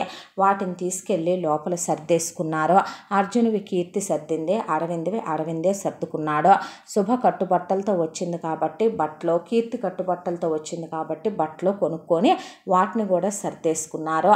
ఆ తర్వాత హనీమూన్లకు వెళదామని ఎవరికి నచ్చిన ప్లేసెస్కి వాళ్ళు టికెట్లు బుక్ చేసుకొని అరవింద్ శుభన్ తీసుకుని అర్జున్ కీర్తిని తీసుకుని వెళ్ళే ముందే పిల్లలు వాళ్ళు కలిసి వెళ్ళే డాక్టర్లను కలిసి వెంటనే పిల్లల్ని కనకూడదని ప్రికాషన్స్ తీసుకుని, ఒకవైపున శుభ ఇంటికి చిన్న కూతురు, శుభకు కూడా అంత హెల్త్ ఏం బాగోదు కాబట్టి ఫ్రీక్వెంట్గా తనకి ఏదో ఒక హెల్త్ ప్రాబ్లం వస్తూ ఉంటుంది. దగ్గని జలుబని ఏ చిన్న ప్రాబ్లం ఉందన్నా కూడా తనకి ఇమ్యూనిటీ తక్కువ, తొందరగా తొందరగా అటాక్ అవుద్ది.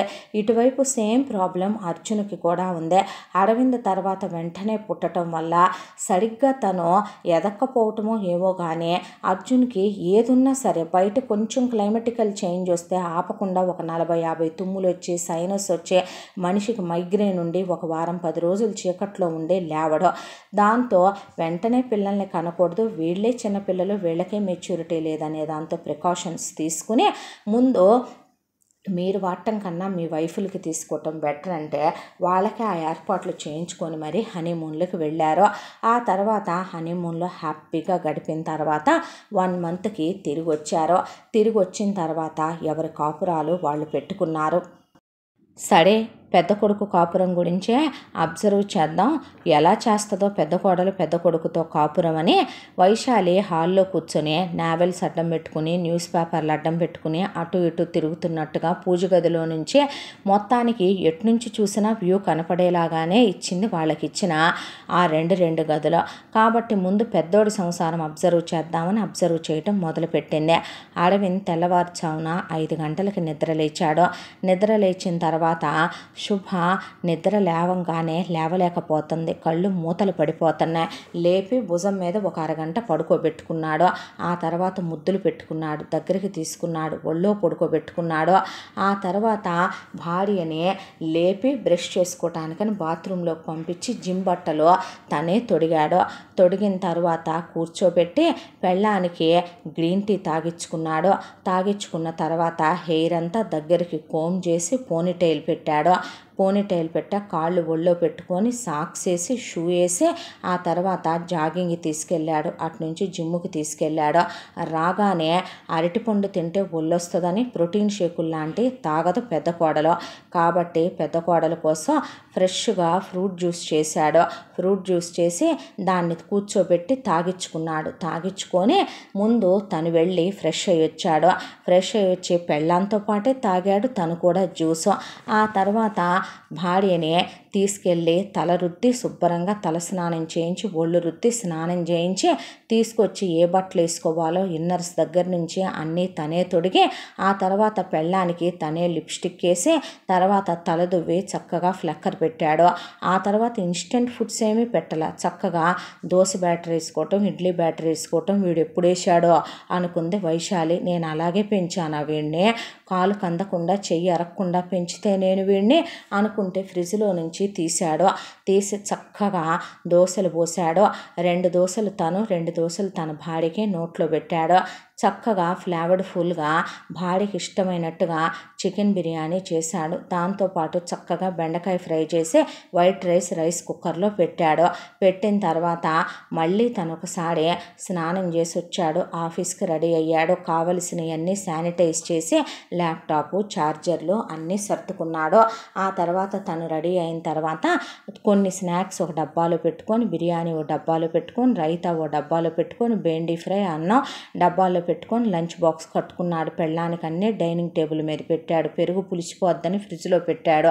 పెళ్ళాం కోసం అని స్నాక్స్ డబ్బాలో వేసి పెట్టి 2 రకాల జ్యూసులు చేసి ఫ్రూట్స్ కట్ చేసి క్లీన్ ర్యాప్లు వేసి హైజెనిక్గా వాటిని ఫ్రిడ్జ్లో పెట్టి టైం టు టైం తినమని రెస్ట్ తీసుకోమని ఫోన్ చేస్తానని పెళ్ళాన్ని ముద్దులు పెట్టుకొని టాటా బై బై చెప్పి పనమ్మాయితో క్లీన్ చేయించడం నీ చేత కాదు కదా, నేను వచ్చి క్లీన్ చేయించుకుంటాను అని చెప్పి ఆ తర్వాత ఆఫీస్కి వెళ్ళిపోయాడు. ఆఫీస్కి వెళ్ళిపోయిన తర్వాత పెందలాడి 6 ఆఫీసు నుంచి ల్యాప్టాప్ తీసుకొని వచ్చాడు. వచ్చి రావటంతోనే పెళ్ళాం పరిగెత్తుకుంటూ వెళ్ళి వాటేసుకోగానే పెళ్ళాన్ని ముద్దులు పెట్టుకున్నాడు. ఆ తర్వాత పెళ్ళానికి స్నాక్స్ చేసి పెట్టుకున్నాడు. పెళ్ళాం స్నాక్స్ తిన్న తర్వాత తీసుకెళ్ళి ఇద్దరూ కలిసి కాసేపు హ్యాపీగా గడిపినట్టున్నారు. ఆ తర్వాత ఇద్దరూ కలిసి స్నానాలు చేశారు. పెళ్ళానికి ఇష్టమైన సిరీస్ పెట్టి ఒళ్ళో పడుకోబెట్టుకున్నాడు మంచం మీద. ఒకవైపున పెళ్ళాన్ని ఒక తొడ మీద పడుకోబెట్టుకొని ఇంకొక వైపున ల్యాప్టాప్ది చిన్న టేబుల్ పెట్టుకొని ల్యాప్టాప్లో వర్క్ చేసుకుంటూ పెళ్ళాంతో మాట్లాడుతూ ఒకవైపున సిరీస్ చూస్తూ పెళ్ళాంతో కలిసి నవ్వుతూ ఆ తర్వాత కబుర్లు చెప్పాడు. దగ్గరికి తీసుకున్నాడు, గుండెల మీద పడుకోబెట్టుకున్నాడు. ఆ తర్వాత పెళ్ళానికి మధ్యాహ్నం అంతా ఆఫీస్ నుంచి గంటకు ఫోన్ చేస్తూనే ఉన్నాడు. రాగానే స్నాక్స్ తిన్నావా, జ్యూస్ తాగావా, ఫ్రూట్స్ తిన్నావా, అన్నం తిన్నావా, పడుకోమన్నాను పడుకున్నావా అని అడిగాడు. ఆ తర్వాత మళ్ళీ రాత్రికి తేలిగ్గా ఉంటుందని పుల్కాలు ప్రిపేర్ చేశాడు. దాంట్లోకి నాన్ వెజ్ కర్రీ ఒకటి, వెజ్ కర్రీ ఒకటి ప్రిపేర్ చేశాడు. బటర్ మిల్క్ చేశాడు, ఫ్రూట్ జ్యూస్ చేశాడు. తిని తాగేసే రాత్రి పడుకోపోయేటప్పుడు పాలు కలిపిచ్చాడు పెళ్ళానికి, తను తాగాడు. ఆ తర్వాత డోర్స్ క్లోజ్ అయిపోయింది ఇంక అక్కడ వరకు. ఇలా పెద్ద కొడుకు జీవితం ఇలా సాగిపోతుంటే పెద్ద కోడలకు మధ్యలో అమ్మా నాన్న గుర్తొచ్చి మా అమ్మా నాన్న కావాలని ఏడిస్తే నేనున్నాగా బంగారం, నేను మాట్లాడతాగా, అత్తయ్య మామయ్యకి ఎన్నో రోజులు కోపం ఉండదులేమ్మా, తెచ్చుకుందాంలే అని దగ్గరికి పిలిచి పెళ్ళాన్నే నచ్చ చెప్తున్నాడు, బుజ్జగిచ్చుకుంటున్నాడు. ఇక పెళ్ళాన్ని ఒళ్ళో కూర్చోబెట్టుకుంటున్నాడు. వర్షంలో పెళ్ళాన్ని తడిస్తే చూసి మురిసిపోతున్నాడు, ఫోటోలు తీసుకుంటున్నాడు. పెళ్ళాన్ని తీసుకొని సినిమాలకు వెళ్ళొస్తున్నాడు, షాపింగులకు వెళ్ళొస్తున్నాడు, డిన్నర్లకు వెళ్ళొస్తున్నాడు. బయట నుంచి పెళ్ళానికి ఇష్టమైన ఫుడ్ ఆర్డర్ పెట్టి తెప్పిస్తున్నాడు. దానికి మూడ్ స్వింగ్స్ ఉన్నాయి. పీరియడ్స్ వచ్చినాయి అంటే అస్సలు కదలదు. పీరియడ్స్ వచ్చినప్పుడు తన ఆఫీస్కి వెళ్ళటం మానేసి పెళ్ళాన్ని దగ్గరే ఉంటున్నాడు.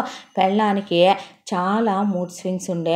అబ్బా విసిగించొద్దంటున్నానా అంటే పెళ్ళానికి చాక్లెట్స్ క్రేవింగ్ వస్తుందని చాక్లెట్లు తెచ్చిపెట్టుకోవటం, ఒళ్ళో పడుకోబెట్టుకోవటం, పెళ్ళాం కాళ్ళు ఒళ్ళో పెట్టుకొని అరికాళ్ళు ఒత్తుకోవటం, పెళ్ళానికి ఆ తర్వాత కోల్డ్ ప్యాక్ పెట్టి పొట్ట మీద పెట్టడం, పెళ్ళాన్ని ముద్దులు పెట్టుకోవటం, అసలు పీరియడ్స్లో ఉన్నాననే విషయమే మర్చిపోయేలాగా డ్రాయింగ్ వేసుకోమని బోల్డ్ బుక్స్ తెచ్చి డ్రాయింగ్ వేయించుకోవటం, పెళ్ళాం ఏ ప్యాడ్స్ వాడుద్దో తనే వెళ్ళి ప్యాడ్స్ తేవటం, ప్యాడ్స్ చేంజ్ చేసుకోమని చెప్పటం, పెళ్ళానికి ఆ టైంలో కూడా తనే దగ్గరుండి స్నానాలు చేయించుకోవటం, పెళ్ళాన్నే తనకిష్టమైన ఫుడ్స్ అన్నీ వండి పెట్టి గుండెల మీద పడుకోబెట్టుకోవటం, ఇవన్నీ చూసి ఆడంగి వెధవలా తయారయ్యాడు వీడు, చేతగానే చవటలాగా.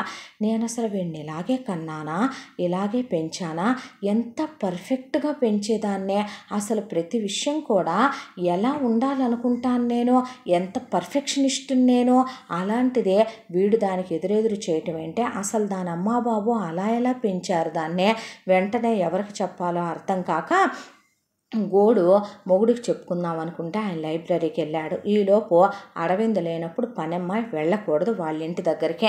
కరెక్ట్గా అరవింద్ ఉన్నప్పుడే పనమ్మాయి వాళ్ళ గది దగ్గరికి వెళ్ళి బాబు రమ్మంటారా అంటే వైఫ్ అండ్ హస్బెండ్ క్లోజ్గా ఇంటిమేటెడ్గా ఉండి డోర్ లేసినప్పుడైతే అసలు డోర్ నాక్ చేయకూడదు. అదే అలా కానప్పుడు మాత్రమే వెళ్ళి డోర్ కొడితే రమ్మనమని, ఇక్కడ క్లీన్ చేయి, అక్కడ క్లీన్ చేయి, అది ఇంకోసారి కెంటుతో క్లీన్ చేసుకురా, మొత్తం రోబోను వదిలేసే, బెడ్షీట్స్ మార్చు, పిల్లో కవర్లు మార్చు, అలాగే బట్టలన్నీ తీసుకెళ్ళి వాషింగ్ మిషన్లోయే వీటికి కొంచెం స్టార్చ్ పెట్టు, అట్లాగే వీటన్నిటిని ఐరన్కి తీసుకెళ్ళు, బట్టలు ఉతికేటప్పుడు బట్టల్లో కంఫర్ట్తో పాటు ఇదిగో హైజీన్ కోసం ఇవి వెయ్యి, బట్టల్ని ఇలా క్లీన్ చేయించు, సాక్స్లు అవి వేరే ఉతికించు, ఈ షూస్ అన్నీ క్లీన్ చేయించు, అలాగే అందులో అంట్లు ఉన్నాయి అవన్నీ తోమేసి కడిగి తుడిచి నీట్గా వాటిని అరల్లో సర్దేసే, మొత్తం కిచెన్ అంతా కూడా క్లీన్ చేయి, మొత్తం కిచెన్ సర్ఫేస్ అంతా క్లీన్ చేసుకులా, లోపల డస్ట్ ఉంది తీసుకెళ్ళు, ఒక ఆడది కూడా చెప్పదేమో అలా చెప్పి పెద్ద కొడుకు చేయించుతుంటే పెద్ద కోడలు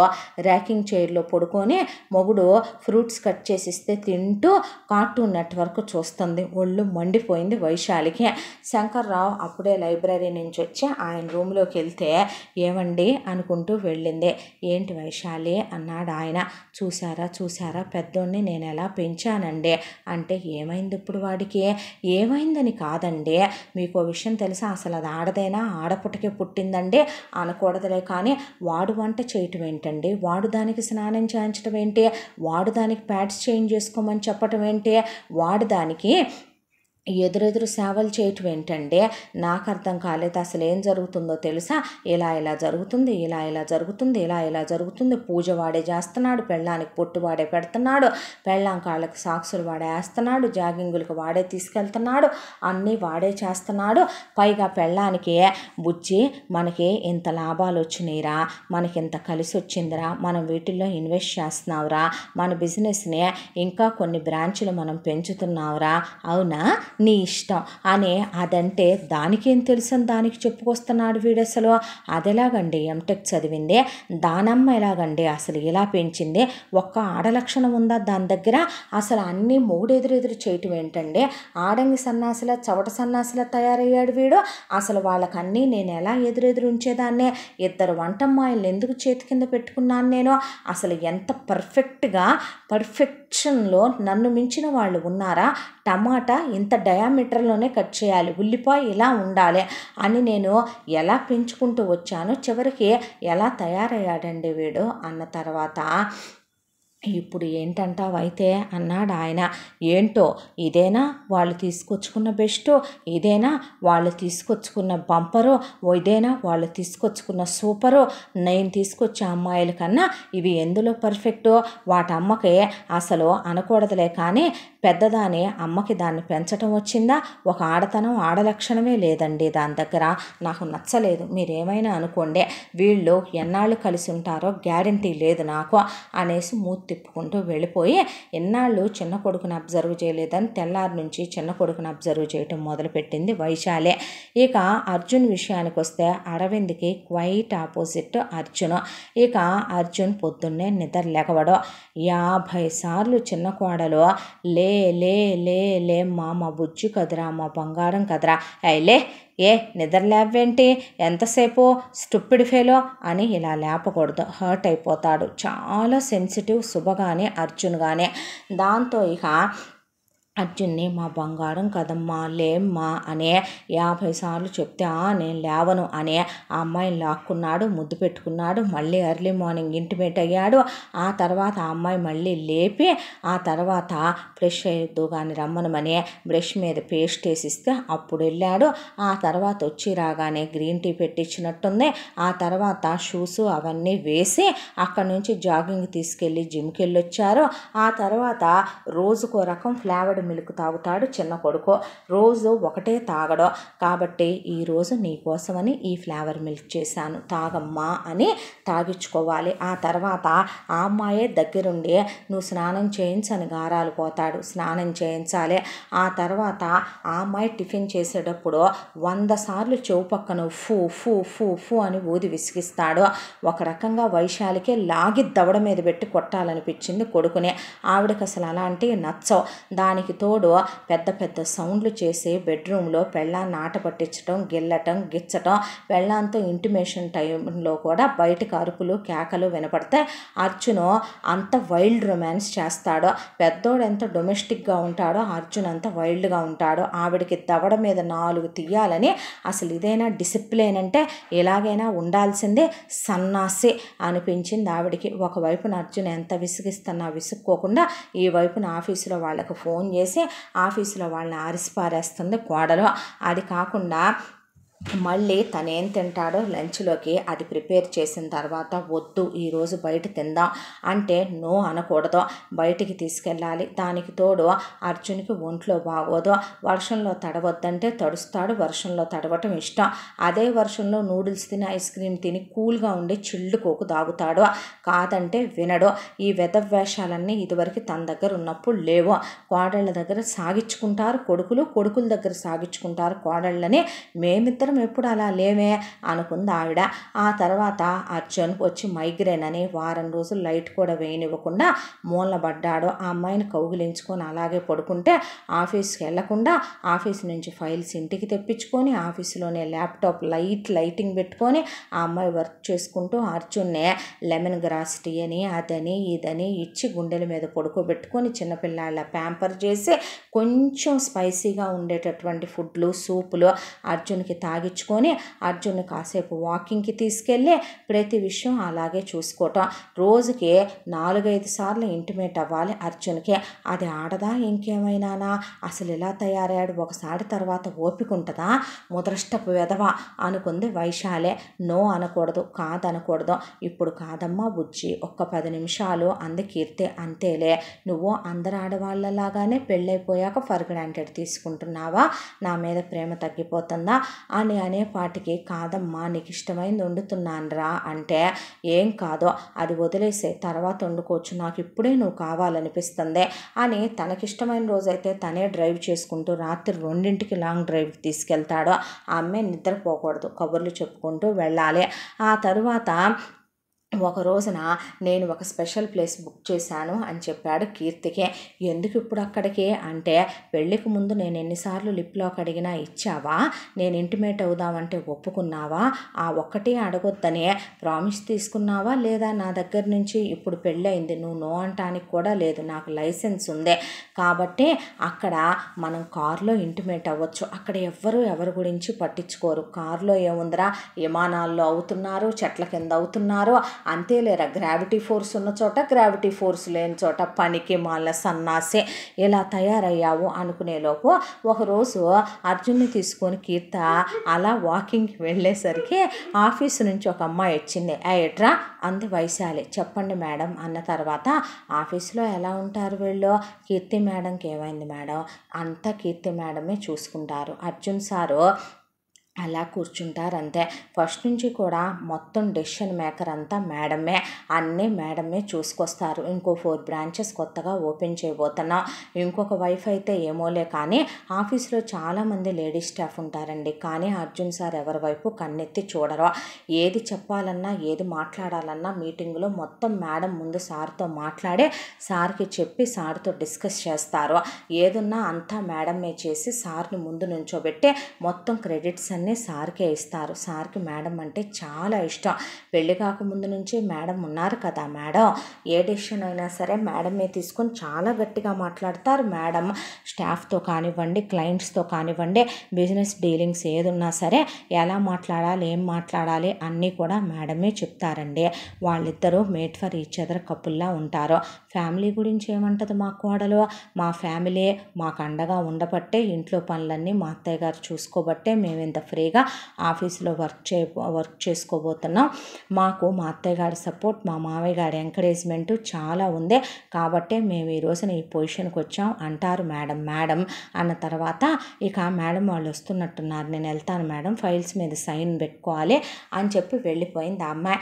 ఆ తర్వాత ఒకరోజు వైశాలి గమనించింది, నిజంగానే ఒక క్లయింట్ ఫోన్ చేస్తే ఇక వీడు చాలా ఎగస్ట్రాలు చేస్తున్నాడురా బుజ్జి, వాడితో ఇలా మాట్లాడాలమ్మా ఇలా మాట్లాడు అని చిన్న కోడలు మొత్తం చెప్పి మాట్లాడిన తర్వాత, సార్ ఇష్టమే నా ఇష్టం నాదేముందే అనేసిందే.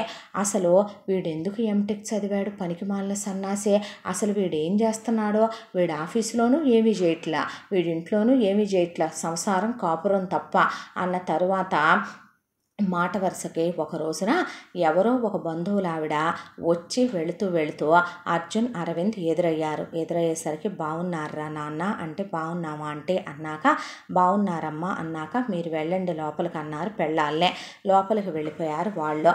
పిల్లల్ని ఎప్పుడు కంటున్నారా మెమ్మని మీ నాన్న, ఎప్పుడు నానమ్మ తాత ఏం చేస్తున్నారు, గుడ్ న్యూస్ ఎప్పుడు చెప్తున్నారు అంటే, ఆ మాటకే పిల్లల్ని కనేది ఏముందా అంటే, రెస్పాన్సిబిలిటీస్ కదా పిల్లలంటే, వాళ్ళని బాధ్యత తీసుకోవాలి, ఈ ప్రపంచంలోకి తీసుకురావటానికే ఒక్క క్షణం సమయం పట్టదు, కానీ ఈ ప్రపంచంలోకి తీసుకొచ్చిన దగ్గర నుంచి వాళ్ళని వాళ్ళ ఇష్టాలకి తగినట్టుగా వాళ్ళకి మనసు ఉంటుందని, వాళ్ళకి ఫీలింగ్స్ ఉంటాయని, వాళ్ళకి ఇష్టాలు ఉంటాయని మనం తెలుసుకొని పెంచాలి, మన ఇష్టాలని వాళ్ళ మీద రుద్ది ఎప్పుడూ పెంచకూడదు.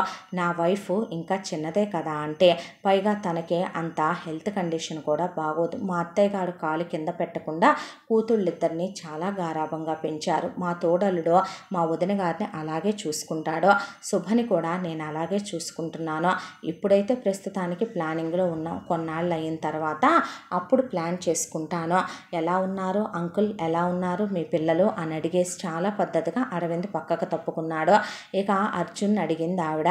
అర్జున్ ఆ మాటకి, నాకు అసలు లైఫ్ ఎంజాయ్ చేయాలనుందా అంటే నా వైఫ్తో, దానికి తోడు నేను ఇప్పుడే అసలు మెంటల్గా ప్రిపేర్గా లేను, నేనే కిడ్ని అయితే నాకు కిడ్స్ ఏంటి, నాకు వాళ్ళని పెంచడం ఏం చేతవుద్దే, అవన్నీ రెస్పాన్సిబిలిటీస్ తీసుకోవటం, లైఫ్లో ఎంజాయ్మెంట్ అనేది ఉండాలి, నేను ఒక గదికి మాత్రమే పుస్తకాలు తీసుకొని 4 గోడల మధ్య నాకు టీవీ పెట్టుకొని నాకంటూ పుస్తకాలను ముందేసుకొని పుస్తకాల్లో బుర్ర పెట్టి ఆలోచనలు ఇంకెక్కడో పెట్టి నేను బ్రతకలేనా అంటే, నా వరకు నాకు అది 10 ఏళ్ళకు వస్తుందో 15 ఏళ్ళకు వస్తుందో కనాలనే మూడో, నేను అప్పుడే కంటాను, నా పెళ్ళాము నాకు తగిన దాన్నే తెచ్చుకున్నాను కాబట్టి అది అప్పటి వరకు వెయిట్ చేస్తుంది, వస్తుంది అనేసి తల్లి వైపు చూసి కొడుకులు వెళ్ళిపోయారు. వైశాలి కొడుకులతో మాట్లాడదు, వాళ్ళు మాట్లాడరు. ఆవిడ మీద వాళ్ళకేం పగలేదు, ఆవిడ పలకరిస్తే వాళ్ళు పలకరిస్తారు, కానీ ఆవిడే పలకరించదు.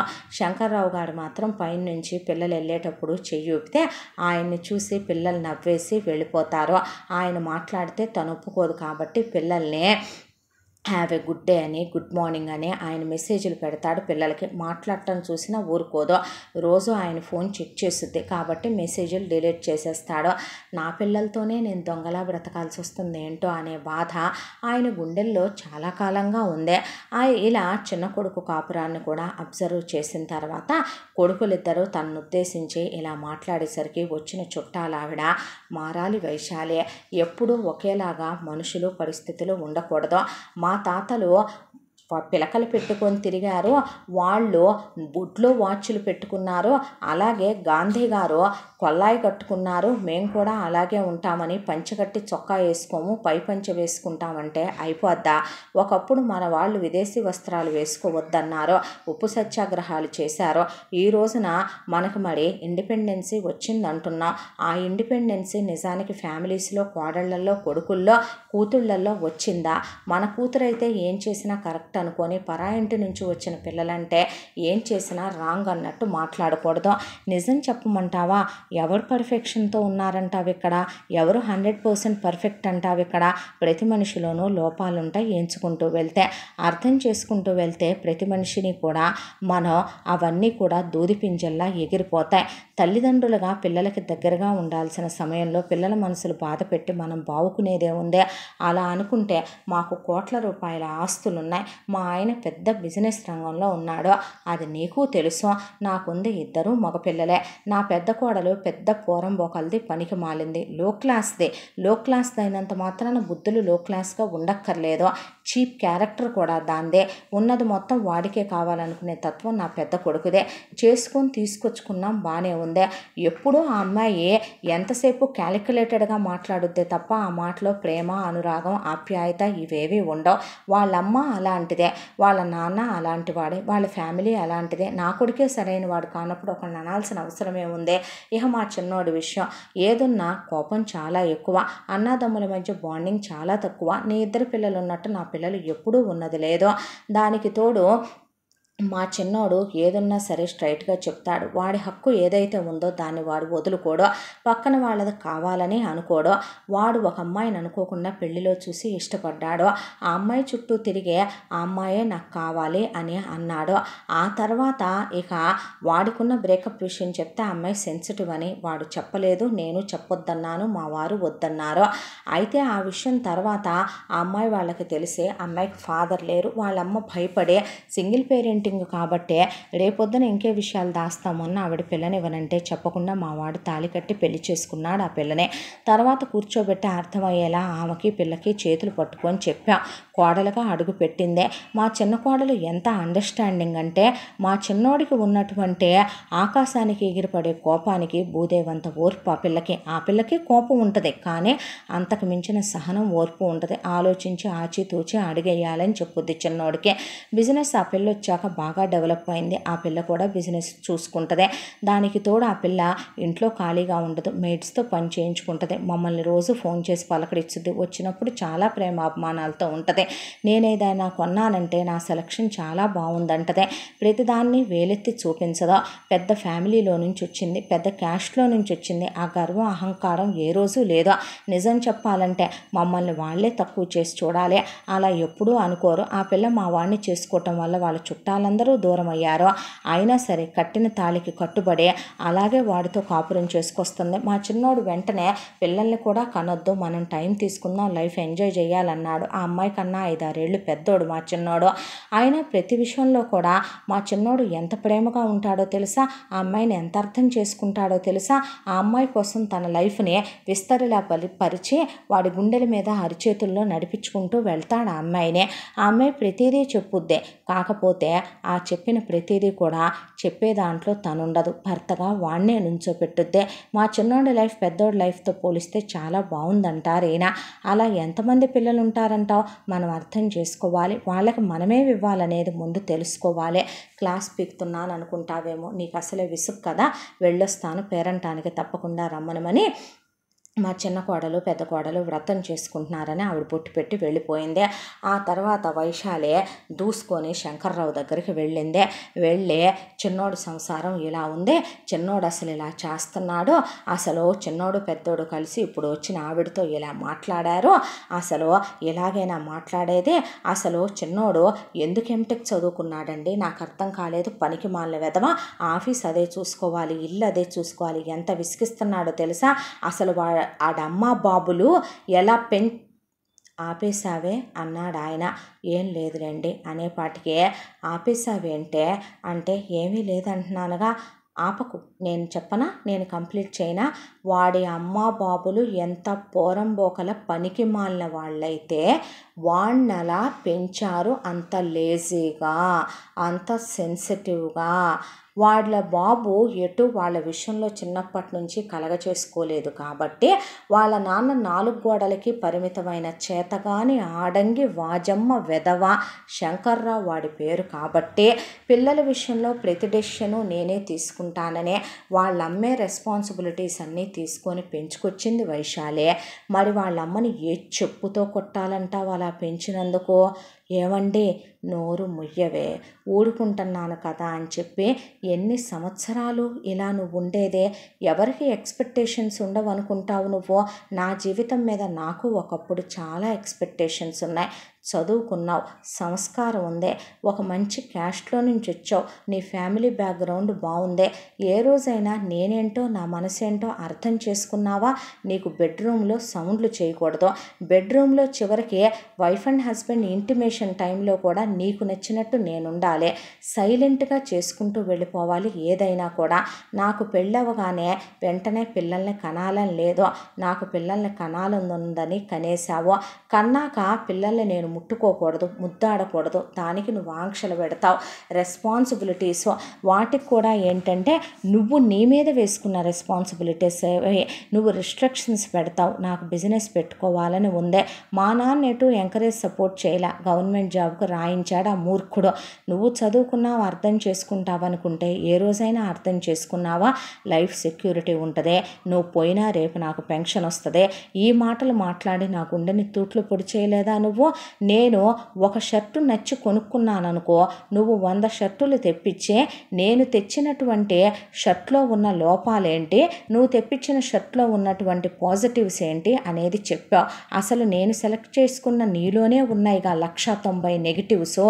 చిన్నప్పటి నుంచి పిల్లల విషయంలో ఎప్పుడో ఒకసారి వాళ్ళు నిజం చెప్పాలంటే మన పిల్లలు గాలి వెధవలు కాదు, పోరంబోకు వెధవలు కాదు, పోకిరి వెధవలు కాదు. ఒకరోజు కర్మకాలి నూడిల్స్ తింటే సంవత్సరం క్లాస్ పీకుతావు, ఒకరోజు పానీపూరి తింటే సంవత్సరం క్లాస్ పీకుతావు, నచ్చి ఏదన్నా వాచ్ కొనుక్కున్నారంటే అందులో ఇన్పర్ఫెక్షన్స్ ఏంచి మాట్లాడతావు. అసలు నీకు నచ్చినట్టుగా ఎదుటి వాళ్ళు ఎందుకు బ్రతకాలి?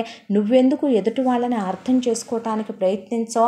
పర్ఫెక్షన్ అనే దాంట్లో నీలో ఎందుకే ఇన్ని ఇన్పర్ఫెక్షన్స్ ఉన్నాయి?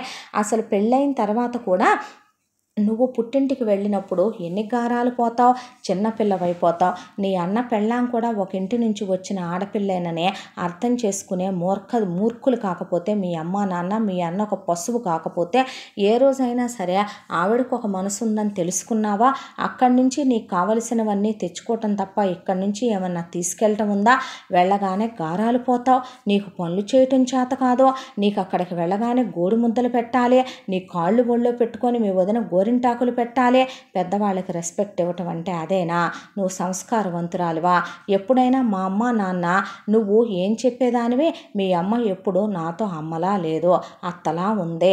నీకో విషయం తెలుసా, మా అమ్మ ఎప్పుడో అమ్మలా లేకపోయి ఉండొచ్చు, కానీ అత్తగా కరెక్ట్గానే ఉంది కదా నీతో. నువ్వు వచ్చిన రాగానే ఇంటి పెత్తనం నీకు ఇచ్చింది, తాళాలు నీకు ఇచ్చింది, నువ్వు వండిందే తిందే, నువ్వు పెట్టిందే తిందే, నువ్వు చెప్పినట్టే విందే. మరి ఇప్పుడేందుకే నువ్వు అత్తగా కూడా నీ రెస్పాన్సిబిలిటీస్ మర్చిపోయావో, ప్రతి ఇంట్లో అమ్మకి మాత్రమే కాదు అత్తకు కూడా రెస్పాన్సిబిలిటీస్ ఉంటాయి. ఆడపిల్లల అమ్మా నాన్నలకి ఉంటాయి, మగపిల్లల అమ్మా నాన్నలకి ఉంటాయి. నువ్వు ఎంత దిగజారిపోయావో తెలుసా నీ పిల్లల దృష్టిలో? వాళ్ళు నిజంగా నువ్వే కనుక అర్థం చేసుకునే తల్లివైతే నీకు వాళ్ళు ఇలా ఒక అమ్మాయిని ప్రేమించావమ్మా అని నిన్ను నన్ను తీసుకెళ్ళి మాట్లాడి వాళ్ళు ఒప్పిస్తావు, నువ్వు వాళ్ళ పెళ్లి చేస్తావనే నమ్మకం ఉంటే నిన్ను తీసుకెళ్ళి వాళ్ళు పెళ్లి చేసుకొని నిన్ను ఒప్పించుకొని అంగరంగ వైభవంగా రావాలి.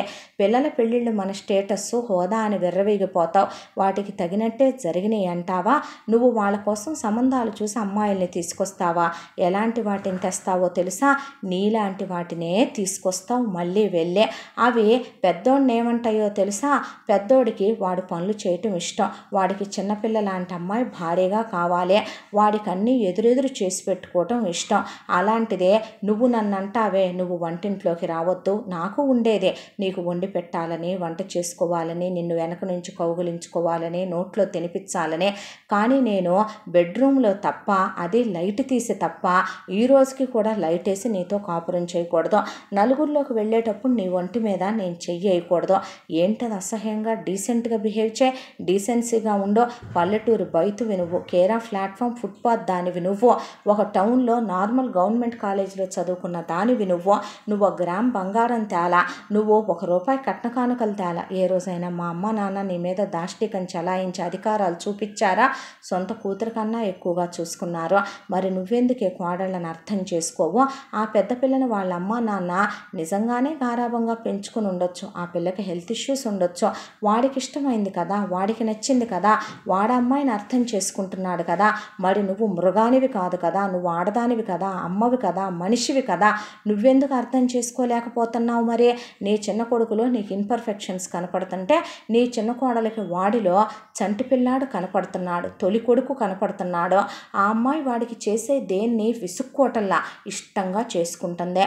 వాణ్ణి వెనకాల పెట్టి ఆ అమ్మాయి ముందుంటల్లా, వాడిని ముందుంచి ఆ అమ్మాయి బిజినెస్లో వాడి వెనక ఆ అమ్మాయి ఉండి ప్రతి మగాడి విజయం వెనక ఒక ఆడది ఉంటుంది అనే మాటని నిజం చేస్తూ బిజినెస్ని నీ చిన్న కోడలు ఎంత డెవలప్ చేసుకొస్తుందో తెలుసా?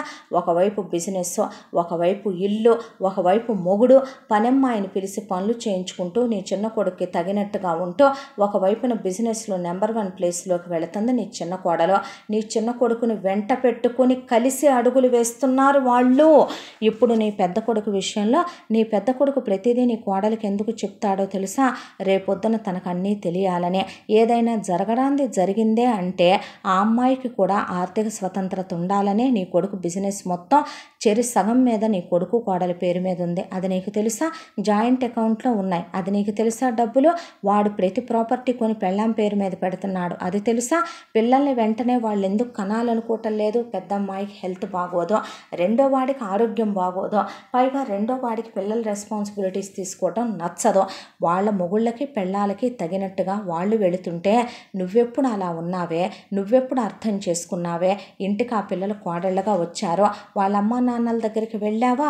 వెళ్ళి చిన్నపిల్లలు తొందరపడ్డారు, మనం అర్థం చేసుకోవాలి, కడుపులో పెట్టుకోవాలని ఏ రోజైనా మాట్లాడావా? ఎప్పుడైనా వాళ్ళ అన్నయ్య అలా మాట్లాడాడో? కోడళ్ళకి అత్తారింటికి రాగానే ప్రేమించి పెళ్లి చేసుకుంటే పుట్టిల్లు దూరం అయిపోవాలా? చాలామంది అత్తలు ఎందుకనే మేము ఆదరించేశాం కదా రమ్మనమన్నాం అనుకుంటారు హారతులిచ్చే. నిజానికి వాళ్ళ పుట్టింటి నుంచి దూరం చేయటం కాదు మనం ఆదరించటం అంటే, వాళ్ళ పుట్టింటి వాళ్ళతో కూడా సఖ్యత కలిగి ఉండటం. చెడ్డోళ్ళైతే నిజమే అనుకోవచ్చు, తప్పుడు వాళ్ళైతే నిజమే అనుకోవచ్చు, కానీ మంచి వాళ్ళ నుంచి కూడా ఆ పిల్లలు ఎందుకు దూరం అవ్వాలి? ఏ రోజైనా జీవితంలో నన్ను అర్థం చేసుకున్నావా? ఇన్నేళ్ల మన కాపురంలో ఇప్పుడు నేను నిన్ను కొన్ని ప్రశ్నలు అడుగుతాను, సమాధానం చెప్పు. నాకు ఇష్టమైన కూల్ డ్రింక్ ఏంటి? నాకు ఇష్టమైన స్వీట్ ఏంటి? నాకు ఇష్టమైన కలర్ ఏంటి? నాకు ఇష్టమైన కూర ఏంటి? నాకు ఇష్టమైన ప్లేస్ ఏంటి? నాకు ఇష్టమైన బ్రేక్ఫాస్ట్ ఏంటి? నాకు ఇష్టమైన బుక్ ఏంటి? నేను అసలు ఎలా ఉండాలనుకుంటానో, నేను ఎన్నింటికి నిద్రపోవాలనుకుంటానో, ఎన్నింటికి నిద్ర లేవాలనుకుంటానో ఒక్కటి చెప్పు. మరి ఇన్నేళ్లుగా నాతో కాపురం చేసావుగా, కిందకి వెళ్దాం పదా. ఒక్కసారి నీ కొడుకులిద్దరిని విడిగా పిలుద్దాం, నీ కోడళ్ళ గురించి అడుగుదాం. నీ కోడళ్ళిద్దరిని విడిగా పిలుద్దాం, నీ కొడుకుల గురించి అడుగుదాం. 100కి కనీసం 80 అన్నా కలుస్తే వాళ్ళు చెప్తే. నువ్వు చెప్పు, నువ్వేమంటావో తెలుసా? నాకేం తెలుసు? ఎందుకంటే నీ ఇష్టాలకు తగినట్టుగా నేనుంటాను కాబట్టే. కానీ నేను చెప్పనా, నీకు పింక్ కలర్ అంటే ఇష్టం, నీకు ఐ హీల్స్ చెప్పులంటే ఇష్టం, నీకు రెడ్ కలర్ లిప్స్టిక్ అంటే ఇష్టం, నీకు బంగారం కన్నా డైమండ్స్ అంటే ఇష్టం, నీకు కారుల్లో తిరగటం ఇష్టం, నీకు బ్రాండ్ వస్తువులంటే ఇష్టం,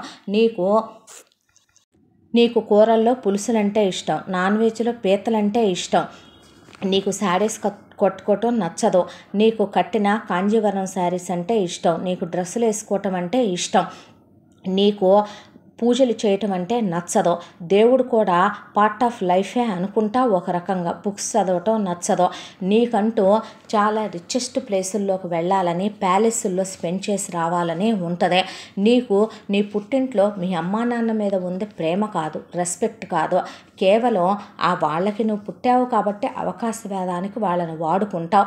మీ వదిన మీ అన్నయ్యని పెళ్లి చేసుకొని మీ ఇంటికి కోడలుగా వచ్చింది కాబట్టి ఎవడి కోసం నేను ఆడపడుచుని అర్థమొగుడిని అన్నట్టు చేసినట్టుగా లేకుండా గారాలు పోయి అక్కడ పెత్తనాలు చేసి రావటం నీకు ఇష్టం. నీకు ఒక విషయం చెప్పమంటావా? ప్రపంచమంతా మన కళ్ళకు నచ్చినట్టుగా ఉండాలంటే పచ్చకామెర్లోడికి లోకమంతా పచ్చగానే కనిపించింది అన్నట్టుగానే ఏడుస్తుంది. నువ్వు చూసే సంబంధాలు వాళ్ళు వస్తే నీ పెద్ద కొడుకుని నువ్వు నన్నన్నట్టే వాణ్ణి నా పనులేవి నువ్వు చెయ్యొద్దంటారు, సంపాదించమంటారు. వాణ్ణి నిజం చెప్పాలంటే 24/7 బెడ్రూమ్లో కూడా ఎప్పుడు మీద చెయ్యాలో, ఎంతసేపు వాడు పెళ్ళాంతో ఇంటిమేట్ అవ్వాలో నువ్వు నాతో చెప్తావే, అలా డిసిప్లిన్లు పెడతారు. వెంటనే పిల్లల్ని కనేయాలంటారు. నీ చిన్న కొడుక్కి ఒంట్లో బాగోదు, నీ చిన్న కొడుక్కి అవేమి క్యాన్సర్లో లేకపోతే వాడికి చెప్పుకోవటానికి పెద్ద పెద్ద జబ్బులో కాదు నీ చిన్న కొడుక్కుంది, కానీ చిన్నవైన బాధించే బాధలు వాడికి ఉన్న రుగ్మతలో. వాడికి మైగ్రేన్ వచ్చిందనుకో, నీకోసం నేనెందుకు లైట్ తీయాలంటే నీలాంటి ఆడదైతే. ఆ టైంలో నీ పక్క నుండి నేను చూసుకునేదేంటి? నేను ఉమెన్స్ క్లబ్కి వెళ్ళాలి, షాపింగ్కి వెళ్ళాలి, మహిళా మండలికి వెళ్ళాలి, ఇంటి రెస్పాన్సిబిలిటీస్ నేను తీసుకోవాలి అని చెప్పుద్దే. మా అమ్మ అత్తగాడిగా ఉందా? మా అమ్మ అమ్మగా లేదా? మా అమ్మ అత్తగాడిగా ఉండే నువ్వు 2 వంట మనుషుల్ని పెట్టుకున్నావు. నీ కింద నువ్వు అసలు నీ ఆంతరంగిక పని మనిషి నువ్వు దాన్ని పెట్టుకున్నావు. ఇంట్లో నువ్వు ఎంతిల్లు కట్టించుకోగలిగావు? మా నాన్న పెత్తనం చేసేవాడే అయితే. సెక్యూరిటీ గార్డుల దగ్గర నుంచి ప్రతి ఒక్కళ్ళని అంతమందిని పెట్టి సర్వెంట్ క్వార్టర్స్ కట్టించుకున్నావు. మా అమ్మ నాన్న పెత్తనం చేసేవాళ్ళే అయితే ఇంట్లో టిఫిన్ మెనూ దగ్గర నుంచే డిన్నర్ మెనూ వరకు అన్నీ నువ్వే డిసైడ్ చేసేసేదానివే. వాళ్ళేం కట్టుకోవాలో కూడా నువ్వే చెప్తే నీకు తగినట్టుగానే వాళ్ళు ఉండేవాళ్ళు. వాళ్ళ జీవితంలో ఎక్కువ సమయం మా నాన్నగారు లైబ్రరీ రూమ్లో లేదంటే కనుక న్యూస్ పేపర్ చదువుతూ గడిపేశాడు. మా అమ్మ ఎక్కువ టైం పూజ గదిలో లేదంటే గుళ్ళు గోపురాలకి తిరుగుతూ తీర్థయాత్రలో గడిపేశారు తప్ప వాళ్ళెప్పుడు నీతో వాదనలు పెట్టుకున్నారే? వాళ్ళు కూడా మన పిల్లల్ని ముట్టుకోకూడదుగా, నీకు దగ్గరికి తీయకూడదుగా నీకు? నేను వాళ్ళ తండ్రిననే గ్యారంటీ ఉందిగా, వాళ్ళ తండ్రిని నేనేగా, టెస్ట్ బేబీలేం కాదుగా. ఏవండి, నోరు ముయ్యి వైశాలే, చెప్పుతో కొడతాను అనొచ్చు, నాకు అంత కుసంస్కారం లేదో. నిన్ను వదిలేయాలే నేను. ఒక రకంగా చెప్పాలంటే నీకు నాకు డివోర్స్ అయి చాలా సంవత్సరాలు అవ్వాలి. చీతూ దీంది ఒక బతుకేనా? ఇలాంటి దాన్ని నేను ఎందుకు చేసుకున్నాను? నా జీవితంలో నేను చేసుకున్న పెద్ద రాంగ్ సెలక్షన్ ఇదే కదా అనే దాంతో బయట ప్రపంచానికి నెరసి పెళ్లి చేసుకున్నాను కాబట్టి, బంగారం లాంటి 2 పిల్లలు ఉన్నారు కాబట్టి, అమ్మ నాన్న పరువు ప్రతిష్ట కులం గోత్రం గురించి ఆలోచించాను కాబట్టే నువ్వు ఇంకా నా భార్యగా ఉన్నావు. లేదంటే కనుక ఈ పాటికి ఎంతమంది ఉంపుడు గత్తెలు ఉండాలి? ఇప్పటికీ నేను ఫిజికల్గా ఎలా ఉంటానో నీకన్నా తెలిసిన వాళ్ళు ఎవరూ లేరులే అనేసి నీకో విషయం చెప్పనా? ఇప్పటికైనా నువ్వు అమ్మగా ఎలా ఉండాలో తెలుసుకో, అత్తగా నీ రెస్పాన్సిబిలిటీస్ ఏంటో తెలుసుకో, మనిషిగా ఒక ఆడదానిగా పుట్టినందుకు నువ్వేం చేయాలో తెలుసుకో, సంతోషపడతాను అన్నాడు ఆయన. దాంతో వైశాలే నెల రోజుల పాటు కూర్చొని పిచ్చిదానిలాగా ఆలోచిస్తుంటే, నీకు అలవాటేగా ఏదైనా ఒక విషయం జరిగిందనుకో, దానిలో ఎదుటి వాళ్ళు తప్పొప్పులు చెప్పారనుకో, మినిమం 10 ఏళ్ళు దెప్పుతావు ఆ విషయం గురించి. నేను అలవాటు పడిపోయాను కాబట్టి చెప్పాను నీకు ఆ మాటనే విసుగ్గా వెళ్ళిపోయాడు ఆయన ఒకరోజు. అంటే తన భర్త తనతో ఎప్పుడూ సంతోషంగా లేడు. తన పిల్లలు తన నుంచి ప్రతిదీ దాస్తూ తన సంతోష పెడుతూ పెరిగాడే తప్ప నిజానికి వాళ్ళకేం కావాలన్నది తను ఇస్తున్నాను అనుకుందే తప్ప ఏ రోజు చివరికి తను పెట్టిన బాక్స్ దగ్గర నుంచి తను కొన్న బట్టల వరకు ఏదీ తన పిల్లలు ఇష్టపడి తీసుకున్నది లేదు. అమ్మగా తనకి గౌరవం ఇచ్చారంతే. అన్నీ తానే అయి ఉండాలనుకుంది వాళ్ళ జీవితంలో. తండ్రి కూడా వాళ్ళ తర్వాతే అనుకోవాలనుకుంది. కానీ ఆయన్ని వాళ్ళ నాయన అర్థం చేసుకున్నంత నేనే అర్థం చేసుకోలేక మిగిలిపోయానా అని వైశాలి ఒక్కొక్కళ్ళని చూస్తూ ప్రపంచాన్నే నెల రోజుల్లో చాలా మారిందే. ఆ తర్వాత ఒకరోజు, అరవింద్ నువ్వు నీ భార్య ఇట్రండి, అర్జున్ నువ్వు నీ భార్య ఇట్రండి అంటే, ఏంటి మమ్మీ అంటే, చెప్పండి అత్తమ్మ అంది శుభ. చెప్పండి ఆంటీ అంది కీర్తి. కూర్చోండమ్మా అన్నాక, ఐఎమ్ సారీ రా మీ నలుగురికి ఎందుకు అన్నారు. ఆ రోజు మిమ్మల్ని అర్థం చేసుకోకుండా తొందరపడి ఏదేదో మాట్లాడేశాను. నిజం చెప్పాలంటే మీ ఇద్దరే కరెక్ట్ అమ్మా. నేనెవరిని అయినా ఇలాంటి అమ్మాయిల్ని చేసుకోండి, అలాంటి అమ్మాయిల్ని చేసుకోండి అని మీకు చెప్పటానికే. మీకు తెలీదా ఏమిట్రా? మీరు బిజినెస్లు చేస్తున్నారు, ఫారెన్లు వెళ్ళొస్తున్నారు, లోకజ్ఞానం తెలుసో, ప్రపంచ జ్ఞానం తెలుసో, ఎలాంటి అమ్మాయిలు మీకు కరెక్టో, ఎలాంటి అబ్బాయిలు మీకు కరెక్టో మీకు తెలీదా ఏంటమ్మా?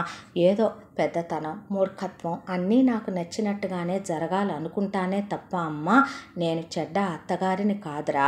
నేను మీ గురించి చాటును కూడా ఒక్క మాట అనుకున్నది లేదమ్మా అనేసరికి శంకర్రావు అక్కడే నుంచోనే ఆయన తల అడ్డంగా తిప్పాడు. మేము ఏ రోజు మీ గురించి అనుకున్నది లేదు ఆంటీ. మేము కూడా మీకు పెద్ద సారీ చెప్తున్నాం. అమ్మా నాన్నలకి పిల్లల పెళ్ళి అలా చూడాలి ఇలా చూడాలనే ఎక్స్పెక్టేషన్స్ ఉంటాయి. మేమే మీ మనసు బాధ పెట్టాం. ఇక నుంచి నో రిగ్రెట్స్ ఆంటీ, హ్యాపీగా ఉందాం అన్న తర్వాత, మీరు ఇక నుంచి ఇలా రెండు గదుల్లో ఉండొద్దమ్మా.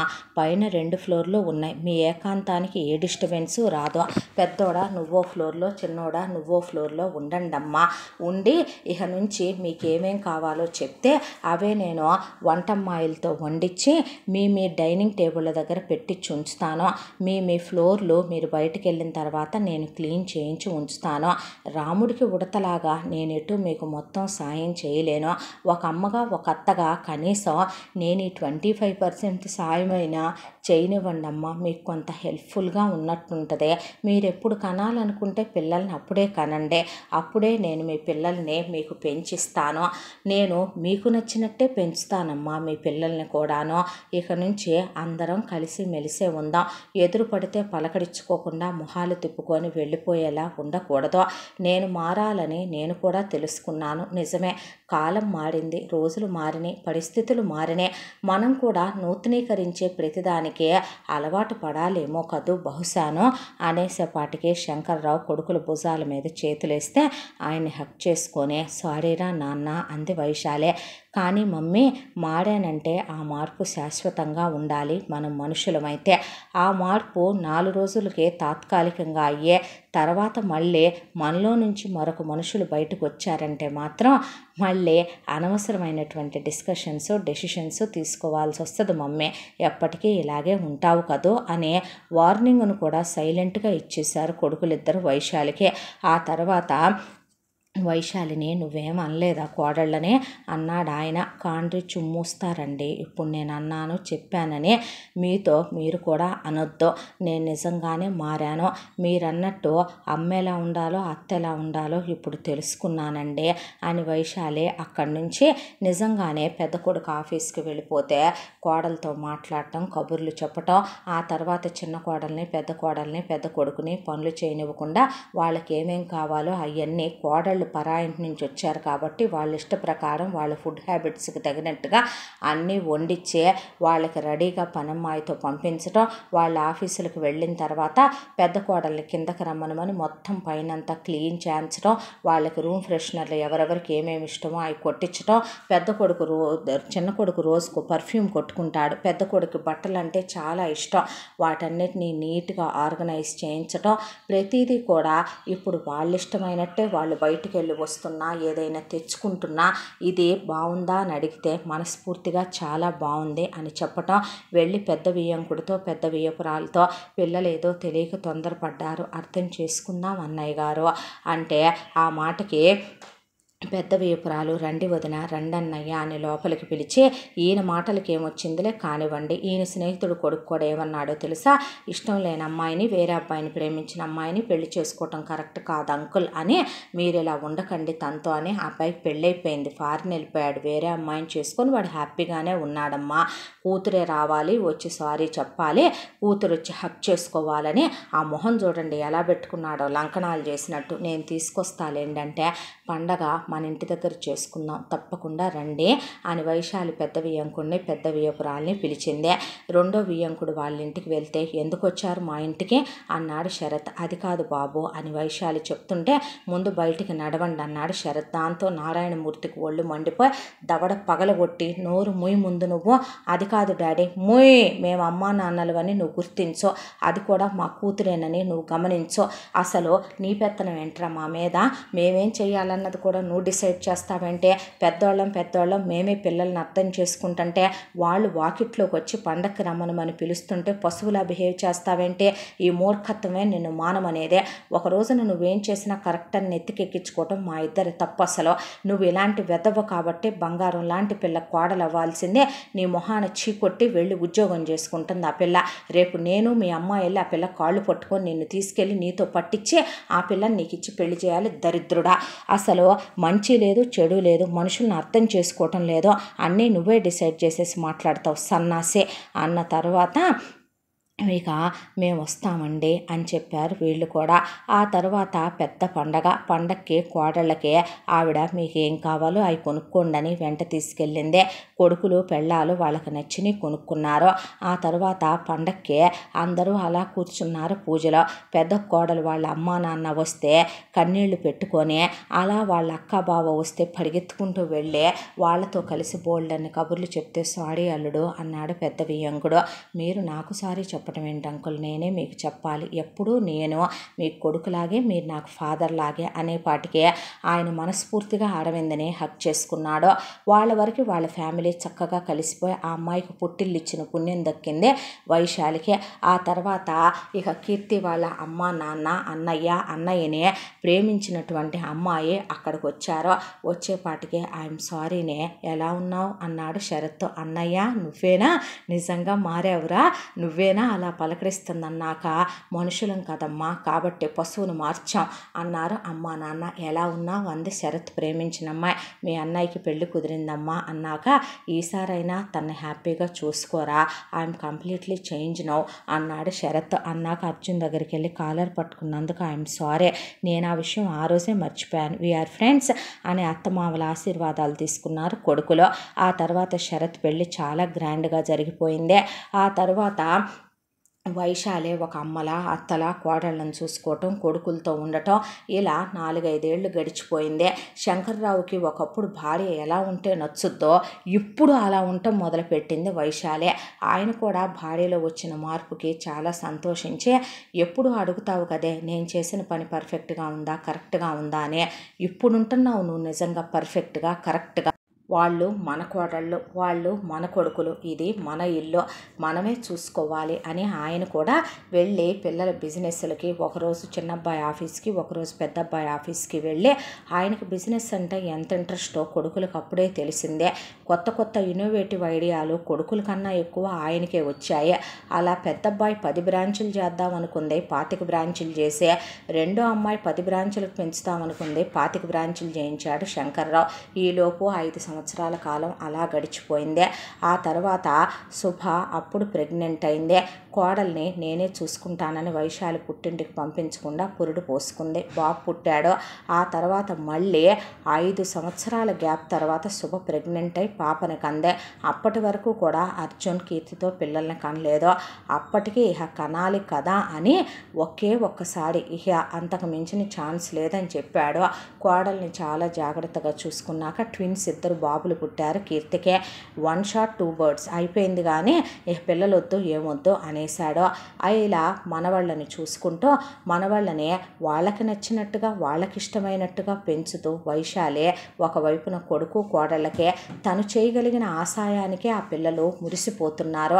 వాళ్ళకి ఫ్రీ టైం దొరుకుతుంది, వాళ్ళు క్లోజ్గా ఉండటానికి, వాళ్ళకి కాస్త పిల్లల బాధ్యత వైశాలి తీసుకోవటం వల్ల బిజినెస్ డెవలప్ చేసుకోవటానికి శుభను కూడా అరవింద్ ఆఫీస్కి తీసుకెళ్ళటం మొదలుపెట్టాడు.